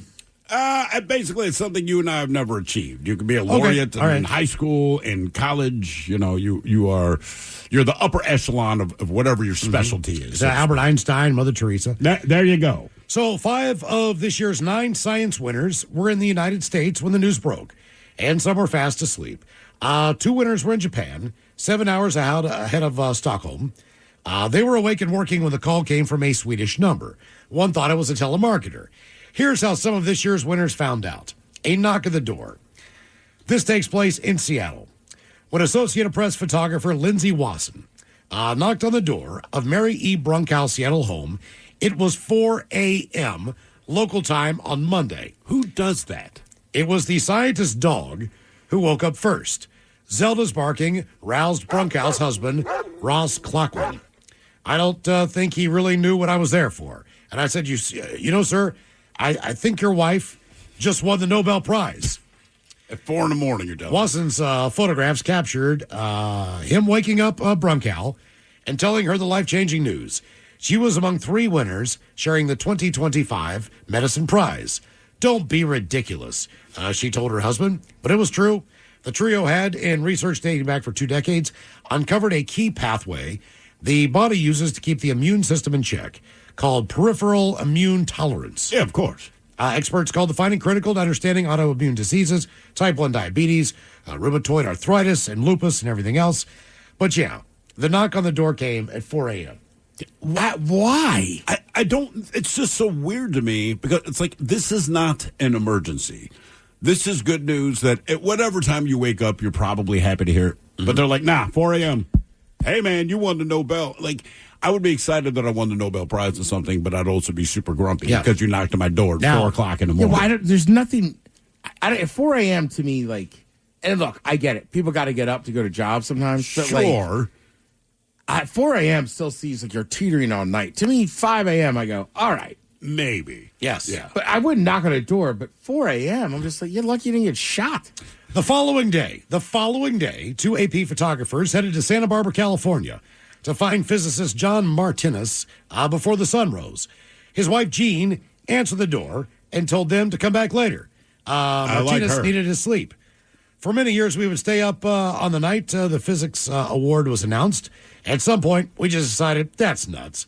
We'll figure it out if it's happening. But let's just get our sleep. She had laughing. I was trying to think how I can introduce this. Like, do you think you should plan a trip to Sweden? She finally woke her husband up at just before 6 a.m., telling him only that the AP wanted an interview. I kind of knew the Nobel Prize announcements was this week, so I kind of put 2 and 2 together. I opened my computer and looked under the Nobel Prize and saw my picture along with the 2 AP photographers. So I was kind of in shock. The trio won the Physics Prize for the research on the weird world of subatomic quantum tunneling, the advancement of power a sex move of everyday digital communications and computing. So, just so you know, if you're going to win a Nobel Prize, chances are, if you're on the West Coast, they're going to knock on the door pretty early. That, for whatever reason, it just shocks me. You know, it's like you said, Nobel, you consider this prestigious thing, and typically I do not equate prestige with a 4 a.m. wake-up call. Not even a wake-up call. I mean, one thing if they called you, you know, to say, hey, you won a Nobel Prize, you're like, all right, cool. But they're physically at your home. Yes. You know, do you invite them? Like, I don't know the protocol at 4 a.m. You're giving me good news, but also it's 4 a.m., so I'm really not in the mood to talk, even if I won the lottery. Like, but you're giving me good news. Now, do I invite you into my home at 4 a.m. for a cup of coffee? Do I just wait for you to finish your spiel, say, hey, thanks, close the door on you? You know what I mean? Like, hey, I saw some weird crap with the Census Bureau. I saw, at one point in time, the mail slot on the door. A lot of the doors had those. Yeah. You know, like early 1900s homes. Mm-hmm. But the mail slot was in the door. When you open up the slot, you know, you threw the mail in and landed on the floor. Yeah. I've seen those lift up very, very slowly. Someone peeking out at you? No, a dog's nose. Yeah. I've also seen a cat's arm outside of that as well. As soon as we rang the doorbell. Cats want to hit everything first. They just stick their arm out and just start feeling around the door. So, I mean, like, dogs are a little more cautious. Like, all right, I'm going to sniff with this. As cats are straight up like, I will kill you if I can find you. Yeah. You ever seen, have mail snatched out of your hand from a dog on the other side? No.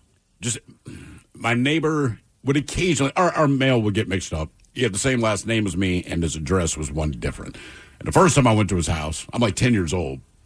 I hear his dog barking, and he lives kind of like, not quite a cornfield, but he has a lawn that is overgrown with corn, for lack of a better term. But I hear this dog barking, and I'm just like, it's just roo, roo, roo. So I'm freaking out. I'm panicking, and I'm kind of between his screen and his front door, but there's no shelter.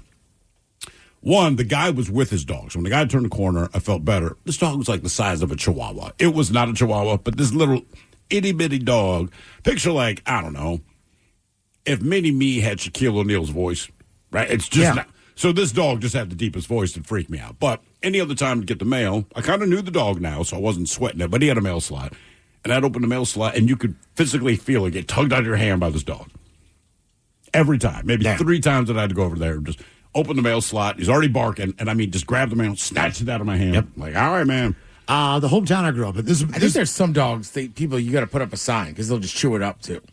Oh, like, do not put it through the mail slot. Yeah. You know, Ted, leave it out front. You told me there, like in Belltown, there were a couple of, not speakeasies, but kind of like hidden cocktail bars behind the door. So, at one point in time, this was right before I left my hometown, my buddy and I are on the hunt for drugs. Okay, so we go to where we know. On the hunt. We go to where Ghillie suits, camo, everything on. We go to where we know his girlfriend works. All right. He is typically there. He's there all the time. So we get there like 1 o'clock in the morning. It's one of those nights. Yeah. We see Krissa, who was my cousin, same one. Okay. And say, hey, where's your boyfriend at? We need to get a hold of him. She's like, he's down at the club. And I was like, the club? I know the city inside now. I know every aspect of this town. She goes, no, you go down by the old Daniels. You'll go down the stairwell in the back of the building right near the parking lot, and you knock on the door. And when you knock on the door, whoever answers, and she told me the name of the guy, she's like, just ask for. I was like, okay, all right, no problem. Knock on the door. The guy opens up the door. Smoke rolls out. There are craps tables. There is poker going on. Oh, yeah. There is a bar down there. There is music playing. The whole place is packed. I see 3 guys that I know that my stepfather knows, all in this room. It's 1:45 in the morning, and they're down there just going, smoking cigars. Oh, of course. Drinking, playing cards. I had no idea that this hidden world existed underneath this old, department store. Yeah. It was bizarre. Like, you're walking there like, I'll be damned. You got to be kidding me. Did you ever go back as a guest? No. This was a much older crowd. Okay. This was a much older crowd. They were probably shocked to see you. Which I'm pretty sure has They weren't. a lot to do with as soon as why, they looked at him, said, we know why these guys are here. Well, I think that the boyfriend that I was looking for was there for the same reason I was looking for him. Okay. Because he was either getting or dropping off or whatever the hell he was doing. Still to come, Terry Daly, Steve Mason, Daily Mix Morning Show will sit and spin. We've got 10 of rock's most hated songs. And your emails on the way next from the men's room at KISW.com. In communities across the country, hourly Amazon employees earn an average of over $23 an hour, with opportunities to grow their career and their paycheck. Learn more at aboutamazon.com. Is your business ready for what's next? Think about where you want to be in 3 years, 5 years, 10. Growth isn't about numbers. It's having the right specialist by your side.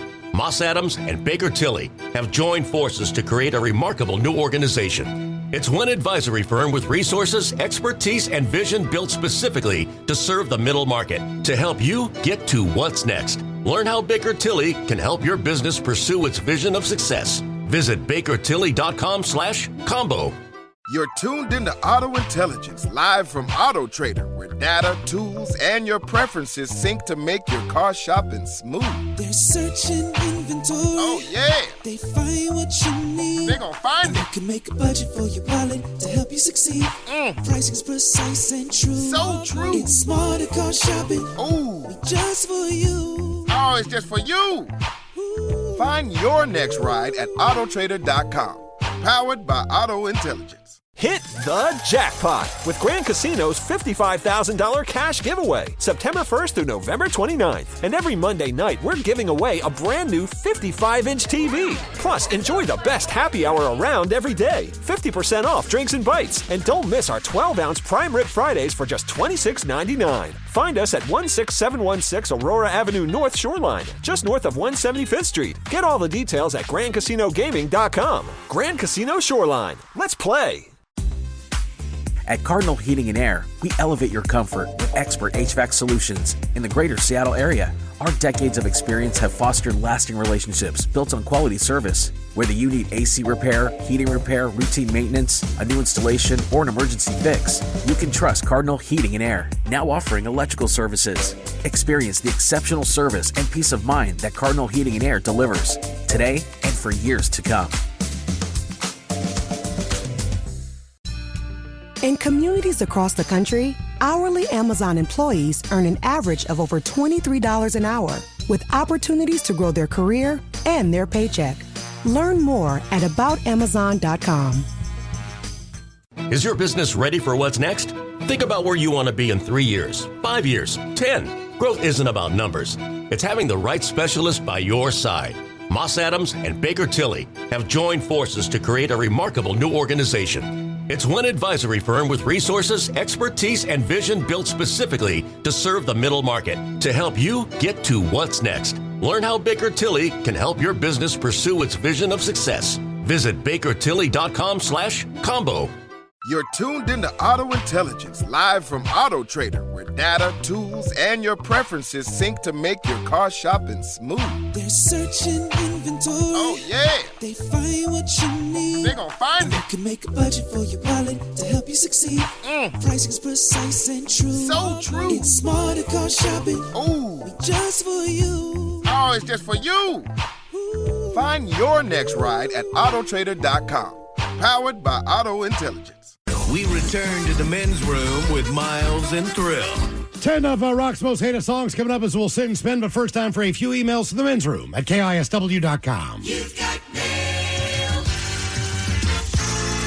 You've got mail. Couple on who or what was on the other side of the door. Guys, on the couch with my roommate smoking a bunch of weed, and we get a knock on the door, and there's a police officer. I can see through the window. Let my roommate answer it. I'm pretty sure he was getting his car repossessed, and the cop was there with him for some reason. Okay, well, I hid in my room, and they eventually went away with his car. 2004, Baghdad. At the beginning of our block party raids, we approached our first compound silently, and they never knew we were there. Instead of smashing through the door and going in loud on the first house, we went quietly, opening the door that was unlocked, revealing 3 bomb makers actively making homemade explosives in the living room. Guys, my wife and I are dating. We were at my apartment having relations on the couch, which happened to be next to the front door. All of a sudden, 2 Mormon missionaries knocked on the door. It startled us at first, but then she started getting loud. They took off pretty quickly. Love the show, guys. That from Roberts. See, I'd have hung out a little longer. Guys, I delivered to an old woman once. They came out holding a bottle of antifreeze and a pistol. I said, "What the F? What are you doing?" She said, "Nothing, sweetie, just dealing with raccoons." Oh. Damn. All right. Guys, crazy pug lady here. I was just on a yoga retreat in beautiful Cancun. I'd left the sliding glass door open, and when I came back to my room, I startled a cute little white-nosed Cody. He was eating the sugar packets on the coffee table. What's a Cody? Do you know? It kind of looks like a combination between a raccoon and a prairie dog. C-O-T-I-E? Coati. He ran past me with a big white sugar packet hanging out of his mouth. He was way too cute. Oh, yeah. Like, I'm sure that thing could bite you, but that's a very cute animal. Mm-hmm. I love you guys. That from Christy. Oh, yeah. I mean, that guy's in there eating his sugar. You go ahead, fella. Take some sugar. All right, time for a few birthdays brought to you by Men's Room Roasted Red Salsa from San Juan Salsa Company. Dip responsibly. Good day, gentlemen. I use that term loosely. Not a traditional birthday, but today is the birthday for me retiring from the Army. Hopefully that qualifies. It doesn't qualify, but congratulations, man. Yeah, absolutely, Jacob. Nice job. Hey, Jacob, if you're retired from the military, maybe you'll let us go to that Texas Roadhouse with you. That'd be nice. There you go. Please wish Terry a very happy birthday from her friends who used to work with her. Can we please get an owl hitting the window? Terry. Turtle Sex and Coach Ted explaining that a birthday is a day, not an entire month. Thank you, guys. That from the lovely Melanie.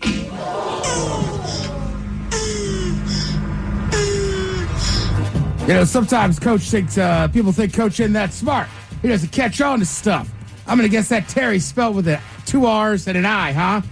Women, it's a day, your birthday. I might let you extend it to a weekend, but a month? Come on now. It's ridiculous, man. It is ridiculous. And it gives you what? It gives you a month to just run rampant, do whatever the hell you want. Well, my birthday's at the end of the month, so I can really take the full advantage of that. Yeah. But I feel like you can't claim it until your birthday, right? You can't claim January because it's so late. Yeah. Well, it's like that guy that's, that gets in a fight every time. He's like, well, I'm Irish. Now. Yeah. Right? Yeah. No, it's my birthday month. Now. All of Michelle is from beautiful, sunny San Diego, California. Today is my wonderful husband Kyle's 37th lap around the sun. He's an awesome provider, an amazing father to our 2 kids, Fiona Grace and Leland Graham. Love him very much and wish him the happiest of birthdays. I think he would love to hear the Dirty Germans tell him how much fun he's going to have at Disneyland today. As a kid? Very respectfully from Christina, wife of the deep sea Navy diver. Yeah, he's going to find Minnie Mouse and hope to get some deep sea, if you know what I mean. Yeah, so I don't know. So they don't even let us in since the park. And finally, for the birthdays, happy 40th birthday, Robin. Love Paul and the family. How about a fish sandwich and some Dirty Germans for guys? 2 Oregon fish sandwich? Yeah, I hope you have a very happy birthday. And tonight, I'm going to come over, and tonight you can bite down on some black schnitzels. Yeah, how about we could play hide the bratwurst? So you could be my pretzel bun. Yeah. All right, guys, here you go. Happy, happy, happy birthday. Happy, happy, happy birthday. Happy, happy, happy birthday to you, to you, to you. Ya's a Dirty Germans brought to you by Men's Room Original Sausage. Available through Uli's World Famous Sausage, mensroomlive.com, and other fine retailers. Schweine. In communities across the country, hourly Amazon employees earn an average of over $23 an hour, with opportunities to grow their career and their paycheck. Learn more at aboutamazon.com. Is your business ready for what's next? Think about where you want to be in 3 years, 5 years, 10. Growth isn't about numbers. It's having the right specialist by your side. Moss Adams and Baker Tilly have joined forces to create a remarkable new organization. It's one advisory firm with resources, expertise, and vision built specifically to serve the middle market to help you get to what's next. Learn how Baker Tilly can help your business pursue its vision of success. Visit bakertilly.com/combo. Coming at you live from Auto Trader, here's New Car Energy. They're searching inventory. You can make a budget for your wallet to help you succeed. It's smarter car shopping just for Find you. your next ride at autotrader.com, powered by Auto Intelligence. I come up here at 5:08. We'll drink it toast for the shout of the day. And we do have your headlines on the way at 5:50. But first, quick check out Mike Hogg and some of the stories and headlines he is not working on. Hides like a tomato in a salad. Right. Thank you, Miles. A new study looked into what age music hits the hardest for people. All right. I'm going to guess 14 or 15. 14 or 15. Yep, I was going gonna say 12. 12, not a bad call. I'll go a little bit higher. I still think it's teenagers, but I'll say 18. So here's the thing. It's different. For men, it was 16. For women, it was 19. Really? Right. And I wonder if it has to do with just what you're going through in life at the time. I know that we hit puberty at different times. However, women hit it before men, so that's not. But I feel like women have more emotions that they address. So, like as a guy, right? Grew up listening to rock music. Everything's about being an outcast. Yeah. Solid, done. I did not need anything. You can do a love song. You can do your other stuff. But inevitably, it's about being rebellious. So I was cool there, right? And I do think, like I look at my daughter, there might be something she likes now. Yeah. I get the feeling in a year and a half, something else will impress upon her. Like, I was good. You're an outcast, done. Yeah. Nothing also, else when to you're hear living about. at home with your parents, you can't exactly rock the hell out. No. Unless they're not there. And you're still you're still worried about your neighbors. When you get a car, when you're 16 years old, when you move out, those are the times you're like, I can buy whatever I want. I can listen to whatever I want. I have freedom. So for some reason, like listening to music in the car just kind of sticks. It's different. It sticks with me different. Sure. I think it's also an age where you're very much just shaped by the stuff you're listening to or watching. Absolutely. Like adults tend to be like, I kind of know what I'm doing, but I don't know. Yeah. Music is who you want to be versus who you are. Correct. Kind of a situation. And then we lock into what we like and start sounding old. There you go. Right? No kidding. I mean, that's it. No kidding. Right. It is tough Like, you got to work hard at it to still listen to popular music now and be like, all right, this is what people like. Yeah. After discovering that people with cholesterol lowering genes had lower odds of developing dementia, researchers are now looking into whether or not cholesterol medication may actually help that later in life. Huh. All right. There's Okay. no correlation just yet, but they're like, look, there's a tie between people that have the natural ability to lower their cholesterol and staying away from dementia. Huh. So maybe this will do it. I hope that's it. 53% of Americans don't know why we declared independence from Britain in 1776. That explains a lot.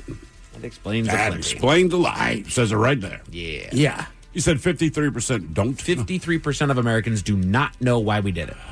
Will they not accept just taxation? I don't Without think they know representation? that. I don't think they know that.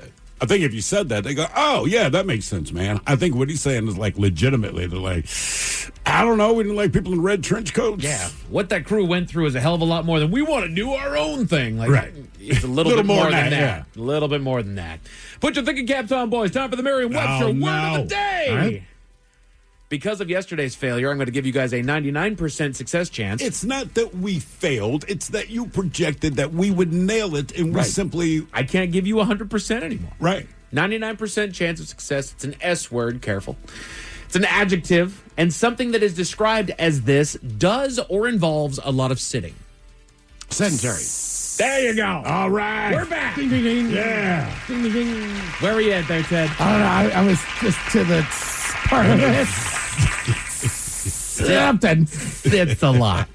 Studies Stationary. Studies show getting your antioxidants from food sources is better for you than through supplements. Yeah. Oh, yeah. Anything that you eat that's healthy Probably. for you is better than that. Eating, I I feel like think most of us know, though.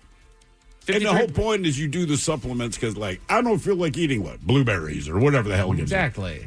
Is berries like, is that the main one? Berries are a big Well, one. as far as an antioxidant goes. But I mean, like, people are calcium deficient, but also they might be lactose intolerant. Well, that Right. sucks. So you need to take those pills because you can't just be sitting around chugging milk and eating yogurt. Hey, you can't. Or whatever. I mean, yeah, it doesn't bother me. You would just have diarrhea and strong bones. Yeah.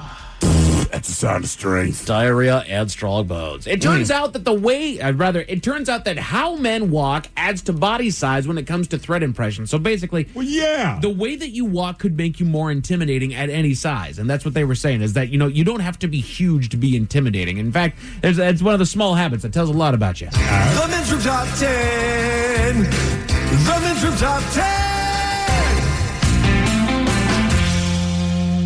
So these are the small habits that actually reveal a lot about your personality. It's all about the little things at the end of the day, because I wanted to basically see what little ticks people are seeing that basically that just speak it all out loud. So they start the list with constantly checking your reflection. So do you often find yourself checking your makeup or on your camera app, smoothing your pants, readjusting your jewelry, looking at your outfit? People who are overly aware of their clothes and body are constantly adjusting things. They come across as perfectionist, nervous, unconfident. Worse, they may be perceived as insecure, narcissistic, and unhappy if it happens all the time. Those who take body checking to the extreme may suffer from low self-esteem, depression, anxiety, and eating disorders. I take it as you're a 13-year-old boy because my son and every one of his friends are so worried about their hair all the time. Yeah. It is ridiculous. The hair is a major thing. All of them, but it's constant. Like if you're in a room with them, right, you can be talking to them about anything. They will be attentive. They're smart young men, but 50% of them at any given time, they're kind of reshuffling their hair and not like scratching their head. I mean, like there's, I don't know, whatever position they believe their hair should be in. It is constant. Hey, gotta all be the on point parents all the are like, time. it is weird, man. Yeah. Well, when I was that age, I had a comb in my pocket. There you go. You know what? It's kind of the equivalent, Yeah. right? Yeah. And I don't Because have that's that going to get me problem. girls. And then after a while, He's got great hair. Yeah. We all have hair when we're 12. Right. Hopefully. I had bad hair when I was 12. How do you have bad hair? Well, bad haircuts or just bad hair? Bad haircuts. But also, my hair has always been thin. I have never had good, lush hair. Do you have any pictures of you at 12? I just want to laugh at you. We both know this. I'm not even going to lie to you about it. I can probably just look want to at it. make fun It's of you. not like I had a Caesar ring at 12, but I mean, if you look at it compared You had to the how I have am hair now, equivalent? That's right. I think my second, 8th grade year was the coolest hair I ever had. And then one practice into freshman football, I buzzed it the next day. And then always kept it pretty short. That was it. That was kind of it, yeah. All right. I thought, you remember, like, you'd shave up underneath it and it'd, like, split it down the middle. Uh-huh. But At 14, that was a cool haircut. I know. It's hard not to laugh now. Deflecting compliments. If your first instinct when somebody compliments you is to deflect, contradict, explain, or otherwise negate the sentiment, you may think that you're being humble and that accepting a compliment makes you seem prideful. But this habit actually shows that you aren't comfortable in who you are, have low self-esteem, and may suffer from imposter syndrome. I always like to say I know. I don't know what. Hey, man, good work. Yeah, I know. I know. That's why I'm here. That's why I'm doing it. Stupid. Dumbass. What you drink. You may mindlessly throw that 12-pack of soda into your shopping cart or order a large pina colada on a night out, but you might want to think twice about what your drink choice reveals about you. According to a study published in Personality and Individual Differences in 2021, researchers found that the people who drank sugary beverages were less likely to think about future consequences and instead tended to make choices to live in the moment. So by not taking care of yourself, you're living in the moment? Yeah, pretty much. Yeah. You or you're projecting like I want to be unhealthy. So but if you're being unhealthy, you're like if we're doing drugs, like I'm not worried about tomorrow, bro. Like I'm living. That's in the this hold my beer while I do this. Exactly. I always get a beer and a shot of whiskey. Yeah, never changes. Like what does that say? We're all to the bar. It doesn't matter the bar I go to. I want to know your beer and I want a shot of whiskey every time. Oh yeah. Yeah, I'm a basic ass bitch. I think that's what it says. I did, yeah, and. I don't explain it either, but like this past weekend, right? We drank a lot of cocktails. But then, like, when the race was about to start, I'm like, ooh, sporting event. I need a beer. Beer, yep. There we go. There's my thin-ass hair. Wait, you actually pulled up a picture? Yeah, I got one right here. This is when I was 15 years old, I think. Around 15 years old. And while I certainly have a hell of a lot more hair than I do now, it's still on the thinner side. Look at that. Exactly look at that little thin patch right up there. It's obvious that's running away. Doggone it. Oh, yeah, your hair was not long for the world. See how long back that is? You look exactly the way I figured you would look at about 15. I mean, obviously, I have It's shorter. I had more hair. Yeah, it's shorter, but it was also thin as hell. I get it, man. I had thin hair. Yeah, it was a little thin. Yeah. You know what? You're right. It sucked. It did. It didn't need to be there. Yeah. Get it the hell out. Your handwriting. Again, little habits that tell a lot about your personality. Graphology is the analysis of handwriting and how it relates to personality and has been a science since the days of Aristotle. In fact, your handwriting is such a good measure of who you are that one 2018 study found that using a computer program to analyze a person's handwriting could predict their personality type with about an 80% accuracy. Damn. Yeah. If it's sloppy, I assume you're very successful. It's not about Right. lawyers Like a and doctor, doctors. yeah. As opposed to like architects where they all write in draft style. Mm-hmm. You can read anything they write. And the only reason I care about the doctor, like they write you a script. And I'm like, man, like honestly, I cannot read what you wrote. And then you hand it to a pharmacist and you see them struggle for a second. Yeah. Is this amoxicillin or oxycodone? Like, please get it right. I don't know. Yeah, exactly. Your shopping habits. Want to get to know someone better? Take them to the mall. People who love to shop and tend to shop too much are more likely to have personalities classified as hedonistic, extroverted, impulsive, open to new experiences, and maybe a little neurotic. Sure. I mean, that's got to be just for dudes. Yeah. I don't know that I've met women who don't like to shop. I have not. Now that you say that out loud, I'm sure they exist. I just have not interacted with them. Right. And I don't think every girl I've dated is a narcissist. I think they just like to shop. Mm-hmm. No, they're all narcissists. Every freaking Every one one of of them. them. You know, if you go to the mall, go to like Alderwood, right? I think Alderwood is a very, very good mall. Great mall.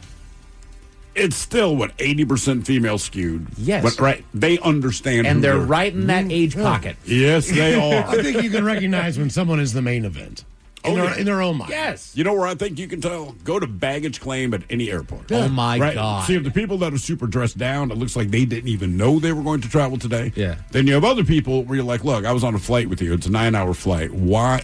Completely made up stiletto heels. And this one woman always comes to mind.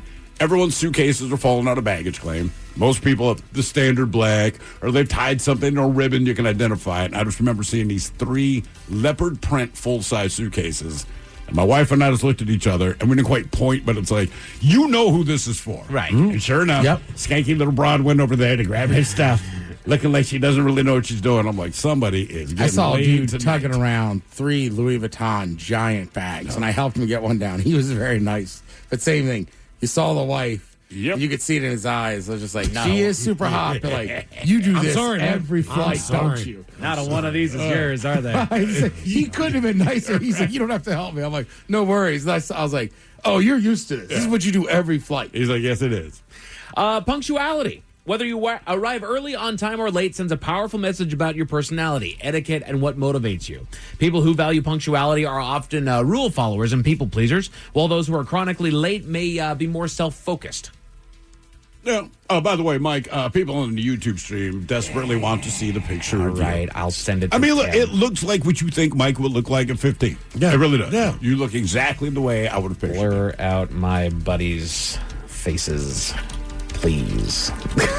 Oh, why? So they're not associated with you? Exactly. Jesus. They're actually making something for themselves. It's probably their It's been request. 20 years. One has brother. been to doggone, like, he's lived in France for years and he's an really? engineer. The other one, I don't know what he did, but he was a hell of a lot smarter than I was. Like, It's not saying anything. yeah, I know. So they're making something about themselves. And then I will leave you with this last and final personality bit that says a lot about you, and you hear it all over the place. Your handshake. It expresses a lot about you in just a few seconds, according to this PhD, a human behavior expert and author who has developed multiple online psychological behavioral and personality assessments. A simple, firm, and brief handshake with one up and down motion shows you have confident personality, while a limp handshake indicates you're insecure, afraid, or shut down. If you use the two-hand arm shake, it indicates aggressiveness or an attempt to dominate. Similarly, shaking hands with your palm down shows that you're dominant, controlling, and possibly aggressive.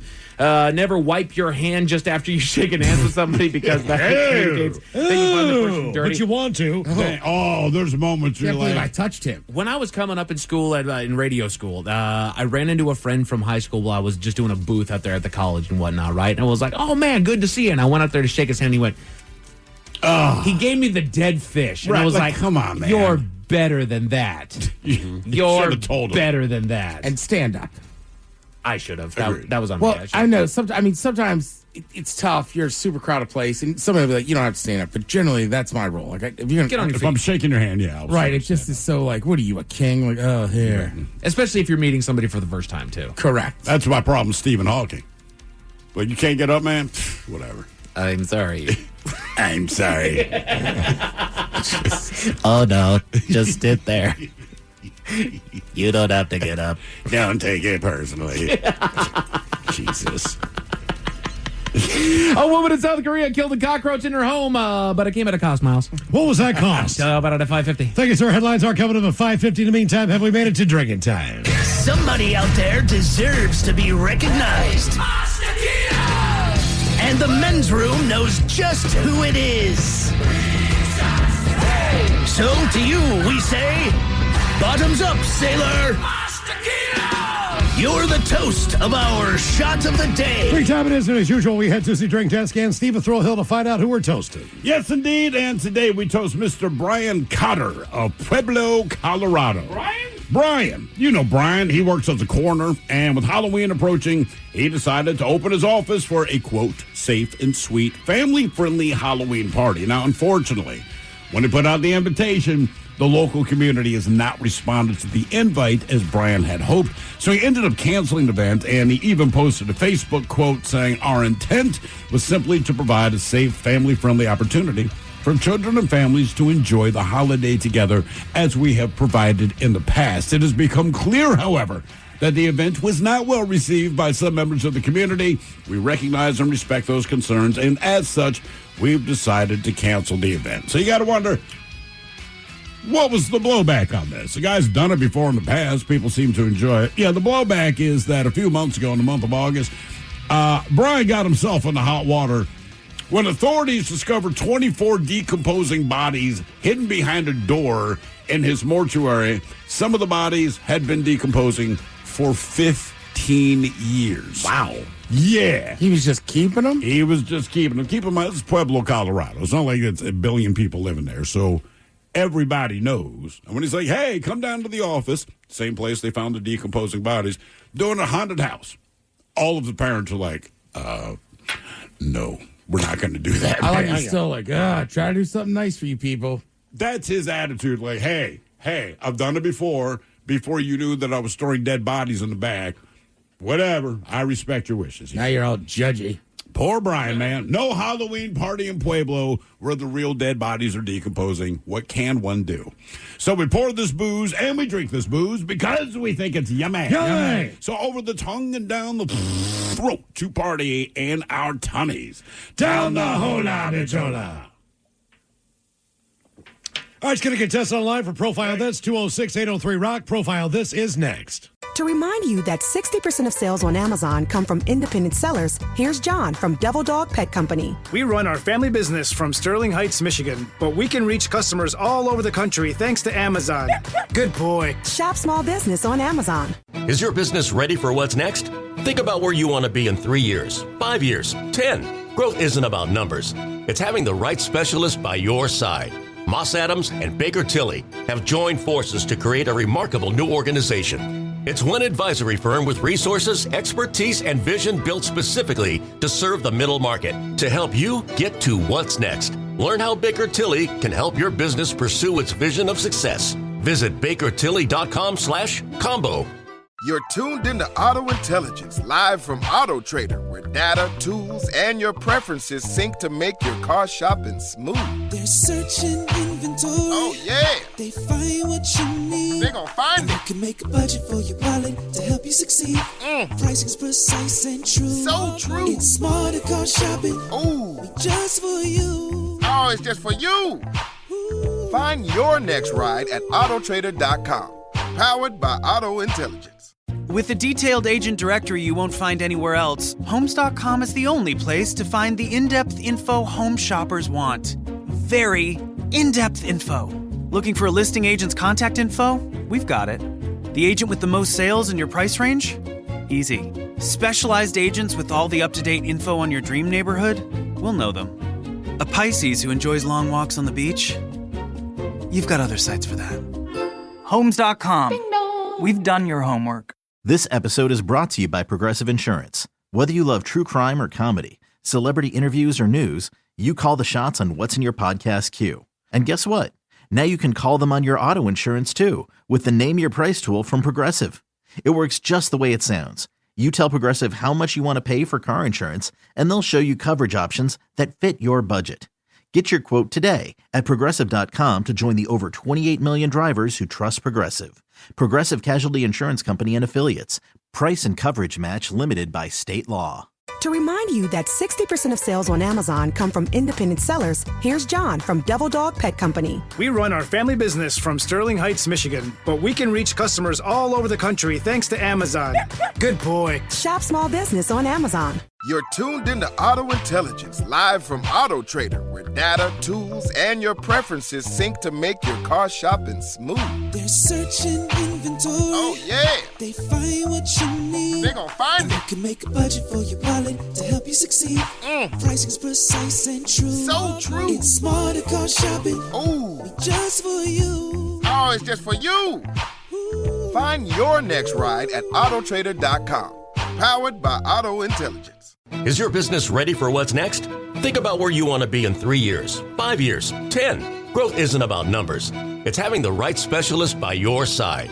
Moss Adams and Baker Tilly have joined forces to create a remarkable new organization. It's one advisory firm with resources, expertise, and vision built specifically to serve the middle market to help you get to what's next. Learn how Baker Tilly can help your business pursue its vision of success. Visit bakertilly.com/combo.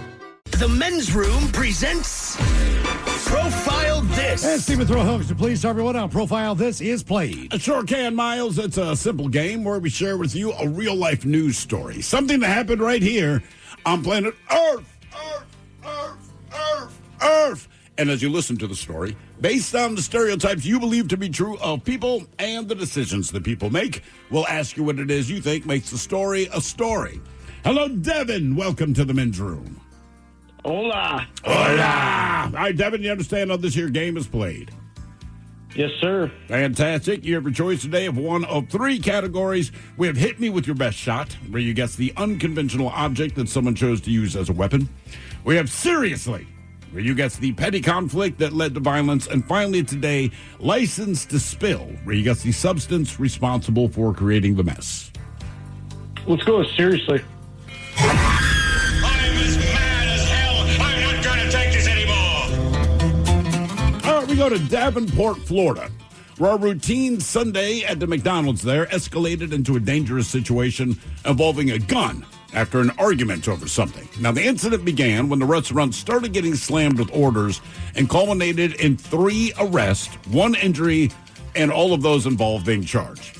Now, what started as a drive-through disagreement quickly turned into a face-to-face violence. The men involved, they came into the restaurant and threatened violence. Quote, one of them mentioned, I got a switch. I got a 30 clip. So in response, and a McDonald's employee, Juan Soto, he pulled out his own gun. Well, the employee, that's Soto, he aimed his firearm at the 2 men who threatened him, ultimately firing and striking one of them, identified as Mr. Peter Story, shot him in the neck. Now, after the shot, Soto fled the scene, taking his gun and the shell casing. The Polk County Sheriff's officers later charged Soto with tampering with evidence, which is a felony. Now, the 2 men involved, Nicholas Jones and Peter Story, they were charged with trespass after warning and disorderly conduct. Both have since bonded out. The question is, what very important thing led to one of them getting shot in the neck at a McDonald's? Was it the wrong order? Was it cold food? Was it too busy to take orders? Or finally, no dipping sauce? So the wrong order, cold food, too busy to take orders, or no dipping sauce? Did you say Juan Soto? What's that? The MLB player? Did you say Juan Soto? I think this guy's name is Juan Soto as well. His name is Juan Soto. Yeah, crazy. that is the McDonald's employee, yes. And you said it is a McDonald's. It was a McDonald's, yes. I love their sweet and sour sauce. I know you do. I think this is all about sauce. Sauce? Dipping sauce. You got nuggets. There's no sauce. It's like a circle of hell. What Ted is saying is that he'd shoot a man in the neck if he doesn't get For a sweet and the sour proper sauce. amount. If I get a 20-piece nugget, I need at least 4. 4, really? Yeah. Damn. Yeah. That makes sense. Yeah, 1 sauce for every 5 nuggets. Yeah. My bad. I judged you quickly. Glad you learned. Miles, what do you think? I think that it works it out if it's wrong order or cold food. I'm going to say too busy. They didn't take their order at all. That's kind of what I was leaning towards. I'll take cold. Cold food? Cold food. Cold food, yeah. What was this disagreement all about? The wrong order, cold food, too busy to take an order, or no dipping sauce? We will find out next. That was a tease. You are listening to The Men's Room. To remind you that 60% of sales on Amazon come from independent sellers, here's John from Devil Dog Pet Company. We run our family business from Sterling Heights, Michigan, but we can reach customers all over the country thanks to Amazon.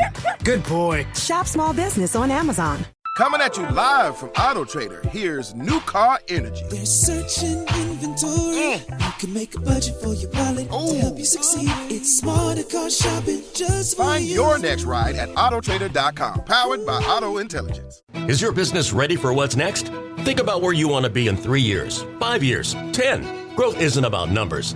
It's having the right specialist by your side. Moss Adams and Baker Tilly have joined forces to create a remarkable new organization. It's one advisory firm with resources, expertise, and vision built specifically to serve the middle market to help you get to what's next. Learn how Baker Tilly can help your business pursue its vision of success. Visit bakertilly.com/combo. Botchery rolls on. You're listening to The Men's Room with Miles and Thrill. 99.9 KISW. Category is seriously on profile. Thus, Florida McDonald's ends up with an employee pulling a gun on a customer, shooting him in the neck. Yeah. Fired a shot at a man over what? The wrong order, cold food, they were too busy to take orders, or they had no dipping sauce. And Devin, that is the question that we asked you. Let us start with the Ted Smith. You went with the dipping sauce. It was not the dipping sauce. I'm not saying they're not warranted shooting a man in the neck because you did not get 4 sweet and sours for your 20-piece nugget order. Yeah. But that is not why this man got shot. Devin, you said the food was cold. It was not because the food was cold. And finally, Miles and Montgomery, you said they were just too busy to even take orders. Oh! That is exactly. Use the app! The guy told them that they're in the drive-thru. They were getting slammed. The guy said, hey, man, sorry, right now we're just not taking orders. Doesn't mean we're not going to take your order. Just, those guys didn't want to hear it. Rolled into the restaurant and got shot in the neck. Damn. For McDonald's. Now for all TV news all the time, it's time for TV Time with Ted. And now, because your pathetic life is confined to countless hours in front of a talking box, the Men's Room presents TV Time with Ted. That's I've been in Texas over the weekend scream. My voice is struggling. I don't even know if I can get up there right now. All right, your choices today. You got the Jimmys, Fallon Kimmel, Seth Meyers, Stephen Colbert, or Ted Smith. Is it Ted or is it late night? It is right there. The title. These guys have teams of talented writers helping come up with monologues each and every night. It is up to you to determine, is this an actual late-night joke and from whom, or could it be a The Ted Smith original? A new study shows that 54% of adults think they should have their own Halloween night and a chance to celebrate Halloween without involving kids. The study brought to you by the Trojan Company. The Ted Smith. Yes. Yeah. Oh, you dressed like a nurse tonight. Okay. Amazon Web Services was hit by a massive outage that brought down major apps and websites like Fortnite, Snapchat, and Facebook. Everyone under 20 was like, not Fortnite. Everyone under 30 was like, not Snapchat. And everyone over 40 was like, not Facebook. Foul. That's foul. Amazon Web Services was hit by a massive outage that brought down major apps and websites like Fortnite, Snapchat, and Facebook. Everyone under 20 was like, not Fortnite. Everyone under 30 was like, not Snapchat. And everyone over 40 was like, not Facebook. The mayor of a town in South Carolina caught a loose spider monkey by enticing it with a hot cup of coffee. Wow. Imagine living in a town with so many loose spider monkeys that you know how they take their coffee. I'll say Fallon again. Fallon. Myers. The mayor of a town in South Carolina recently caught a loose spider monkey by enticing it with a hot cup of coffee. Wow, imagine living in a town with so many loose spider monkeys that you know how they take their coffee.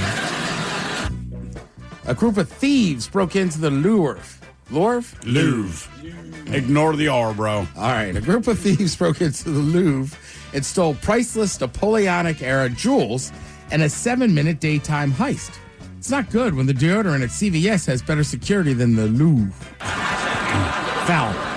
Go back. That's foul. A group of thieves broke into the Louvre and stole priceless Napoleon-era jewels in a 7-minute daytime heist. It's not good when the deodorant at CVS has better security than the Louvre. He's not kidding. I was in there this morning. Yeah. I mean, if you want anything, you got to press the button. Razors, deodorant. You might as well just grab an employee and go, can we walk around together? Right. I mean, right when you walk in, can I just get a personal shopping assistant? Because everything I'm going to need is not where I can grab it. Exactly. Yeah. I've definitely been in a grocery store with like the flu or cold, like all stuffed up. And just standing there, you press the button, nobody shows, and just like the guy's like, do you need help? It's like, oh, I don't need the cold medicine, man. I'm dying here. Yeah. 45 minutes today. 45 minutes at CVS. Thanks, meth heads. Obviously, the big story going around Seattle would be last night, one of the biggest. Sorry, Mike. I got to talk about it, all right? First of all, I hate to say this because people in Seattle are so sick and tired of the Mariners not making a World Series, but it was an amazing season. It was a crazy run. I mean, look, as you know, I wasn't here, right? I was in Austin, Texas on Friday, right? And we were going to run out to the track to watch, not important, but it's the F1, it's a weekend long. Yeah. But that game was coming on, right? And I took a nap after my red eye. I meet my buddies at a bar. And by the end of that evening, right, you go into all that extra innings and stuff. I mean, we had a bar of 30 to 40 people cheering for the Mariners. It's not even a sports bar. Right. Like to the point where they're like, hey, we are going to have a DJ later. And we're like, just keep it on that big screen. But I mean, even those people were like, this is electric. You guys have never been? Like, no, Mariners never been. We're going to do this and that. And meanwhile, in Texas, they're reigning World Series champions. Right. Yeah. And then just, even just like I was down there like Sunday after the race, then it's like, all right, we're going to go watch Game 6. That went bad. Yes, right? It did. And I mean, when they lost Game 6, I pretty much was like, this is a wrap. But you keep the spirit going, and yeah, it's not done. Shout out to Southwest Internet. I was watching the game on a plane. Like it just sucked. Ooh, do they have seating, assigned seating yet? They do not. Okay, because they kept saying they were going to do it. When does that happen? Because they're commercials or that we have assigned seating. Now, you were just on this plane this weekend. It was still the group stuff, and you line up. All right. How'd you do with your This is seat? why I don't fly Southwest. It's too complicated for me. I'm stupid. Well, here's the deal, Miles, is that it's really not. I found out this time it's not that hard if you're not, and I mean this for both of us. I generally don't show up to the gate till right before you have to. Yeah.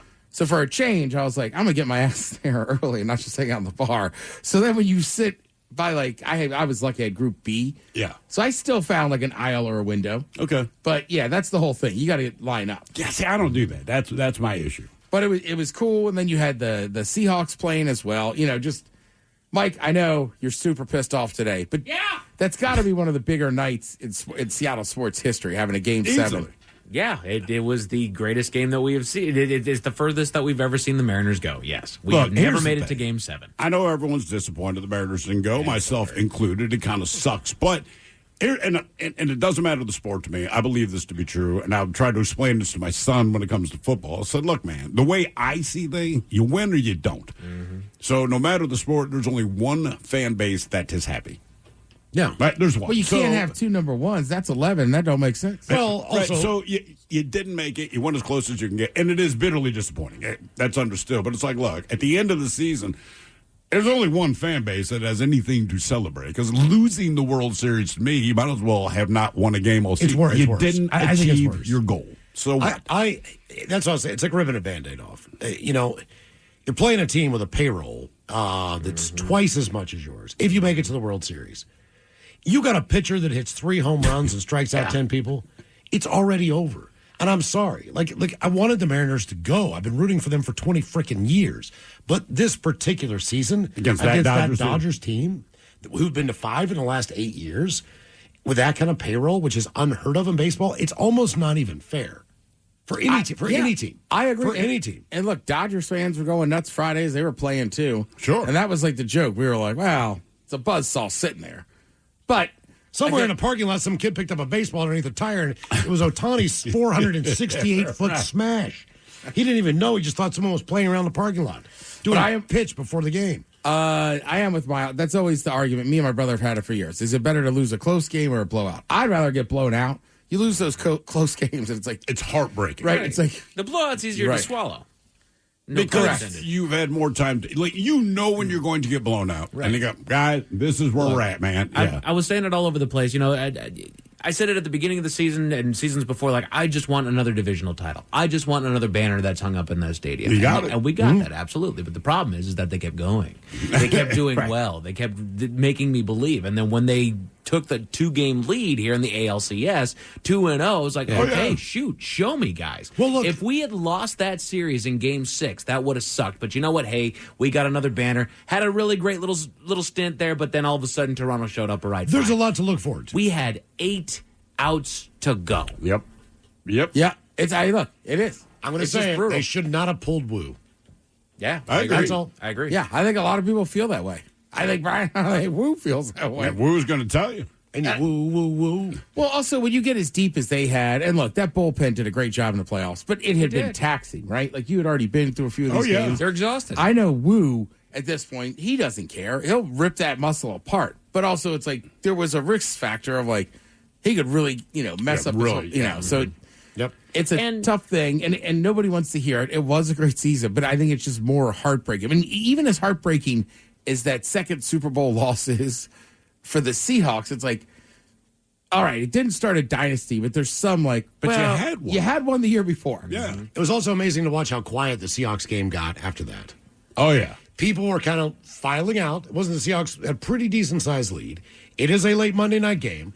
I think people were just emotionally spent. Yeah. Because you looked at that stadium, you're like, this is not loud. Right. They were talking about how loud it can be. It was earlier in the game. It was earlier in the game. It sounded like there was points of that game, and credit to Seahawks fans, the defense looked really good. Jesus, man. The offense, they tried to give that game away with some of those turnovers, but it did. There was periods where I was like, all right, that sounds like the way Lumen should, with the defense being dangerous, being fast, twitchy, and then people just going nuts. I couldn't watch the Seahawks game because I was so just my stomach was churning because of the loss from the Mariners. I turned on the Seahawks game, and all they could talk about is, look at this sad Mariners fan inside of the Seattle Stadium. Look at it. Here's the score. Here's the replay of when Julio swung after one that he didn't have. They just lost. Look at this sad fan over here. Like, I'm going to bed. I can't do it. I can't And the weird do it. thing, the crazy thing is I think for all the adults, if you've lived here your whole life, right? We've been here 20 years. Yeah.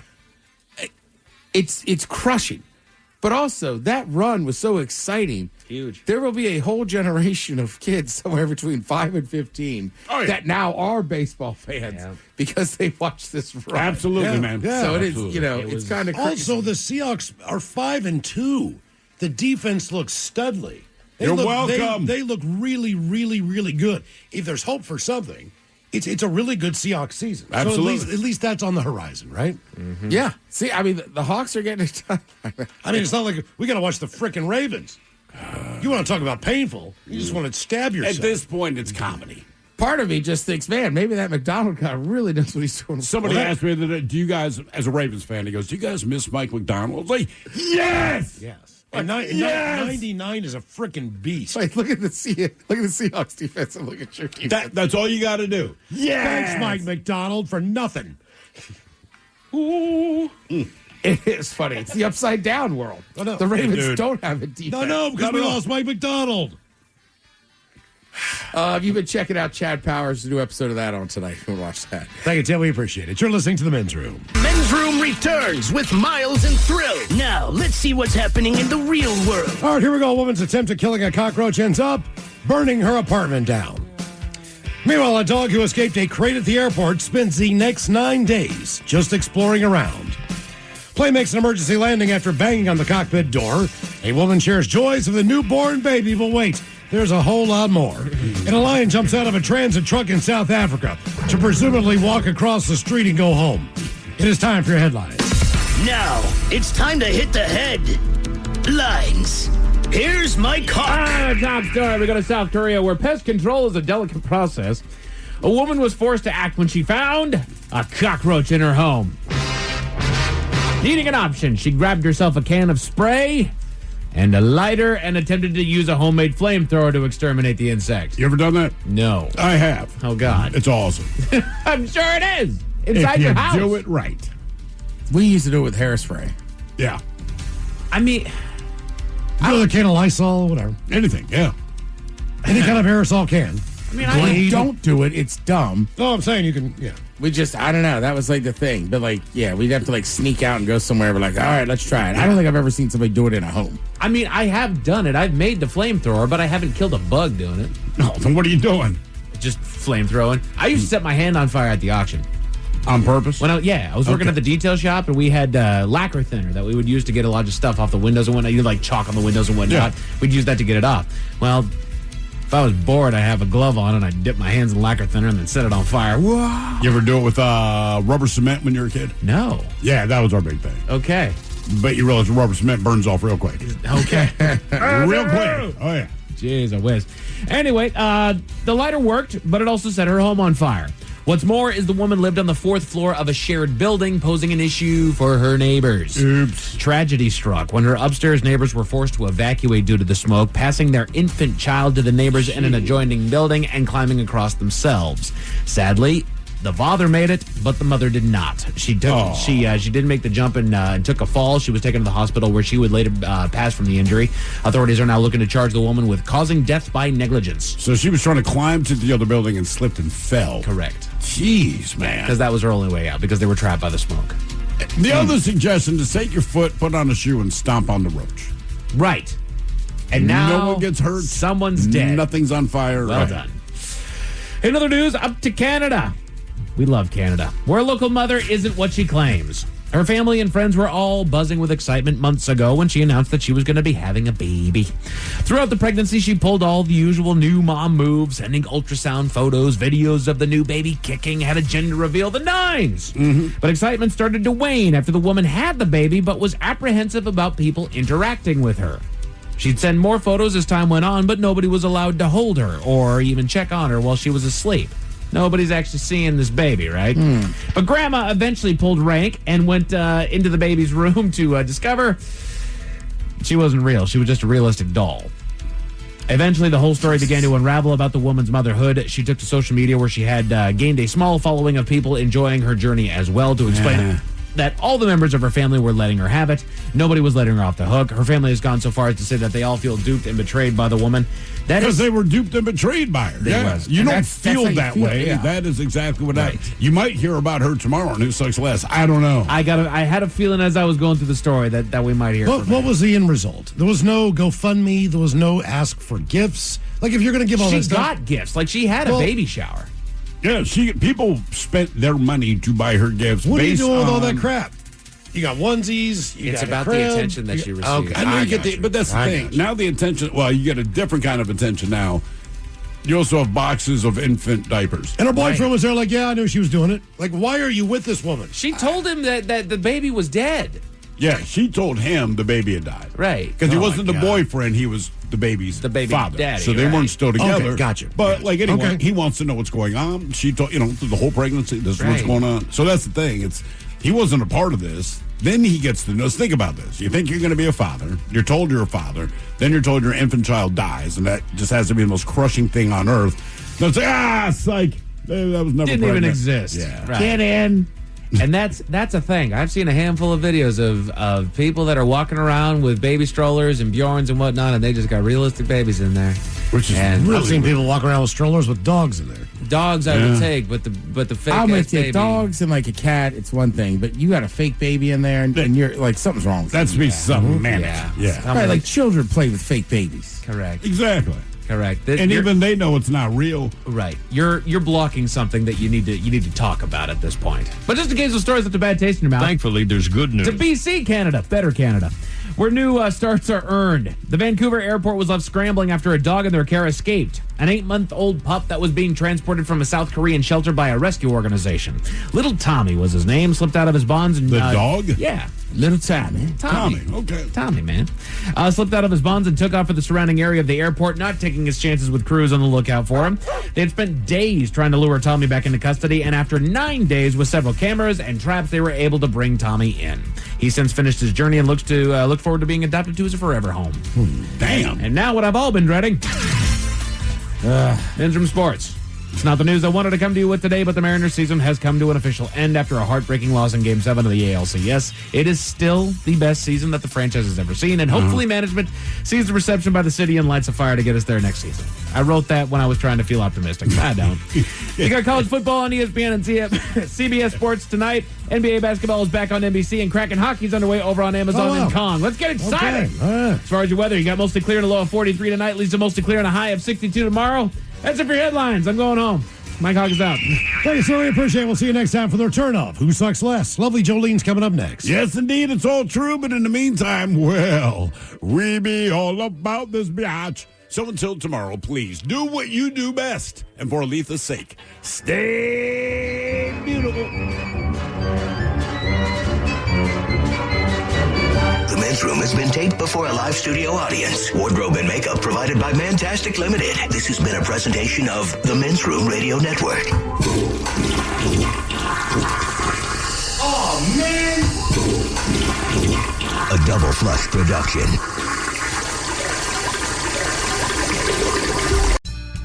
In communities across the country, hourly Amazon employees earn an average of over $23 an hour, with opportunities to grow their career and their paycheck.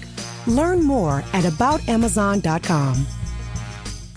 Coming at you live from Auto Trader, here's New Car Energy. There's searching inventory. You can make a budget for your wallet to help you succeed. It's smarter car shopping just for Find you. your next ride at autotrader.com, powered by Auto Intelligence. Is your business ready for what's next? Think about where you want to be in 3 years, 5 years, 10. Growth isn't about numbers. It's having the right specialist by your side. Moss Adams and Baker Tilly have joined forces to create a remarkable new organization. It's one advisory firm with resources, expertise, and vision built specifically to serve the middle market to help you get to what's next. Learn how Baker Tilly can help your business pursue its vision of success. Visit bakertilly.com/combo. This podcast is brought to you by Kleenex Lotion Tissues. You can't predict sick days, but with Kleenex lotion tissues, you can be better prepared for them while helping keep your skin healthy. Whether it's a surprise sneeze or a stuffy nose, it's always good to have something gentle on hand. Kleenex lotion tissues moisturize to help prevent skin irritation while you're battling those unwanted cold and flu symptoms. It's extra care when you need it most. I mean, why not have one less thing to worry about when you're not feeling your best? For whatever happens next, grab Kleenex. Ring Business puts you in control with protection that's flexible, secure, and easy to set up. No long-term contracts required, just security on your terms. Take control of your business security with Ring Business. Get 24/7 audio-video recording to capture everything and look for specific moments efficiently with smart AI search. Install it easily yourself or let our pros do it for you. With Ring keeping your business secure, you can focus on what matters most. Running it. Compatible subscription required. Additional restrictions apply. Visit the Ring business page on r.com for more information.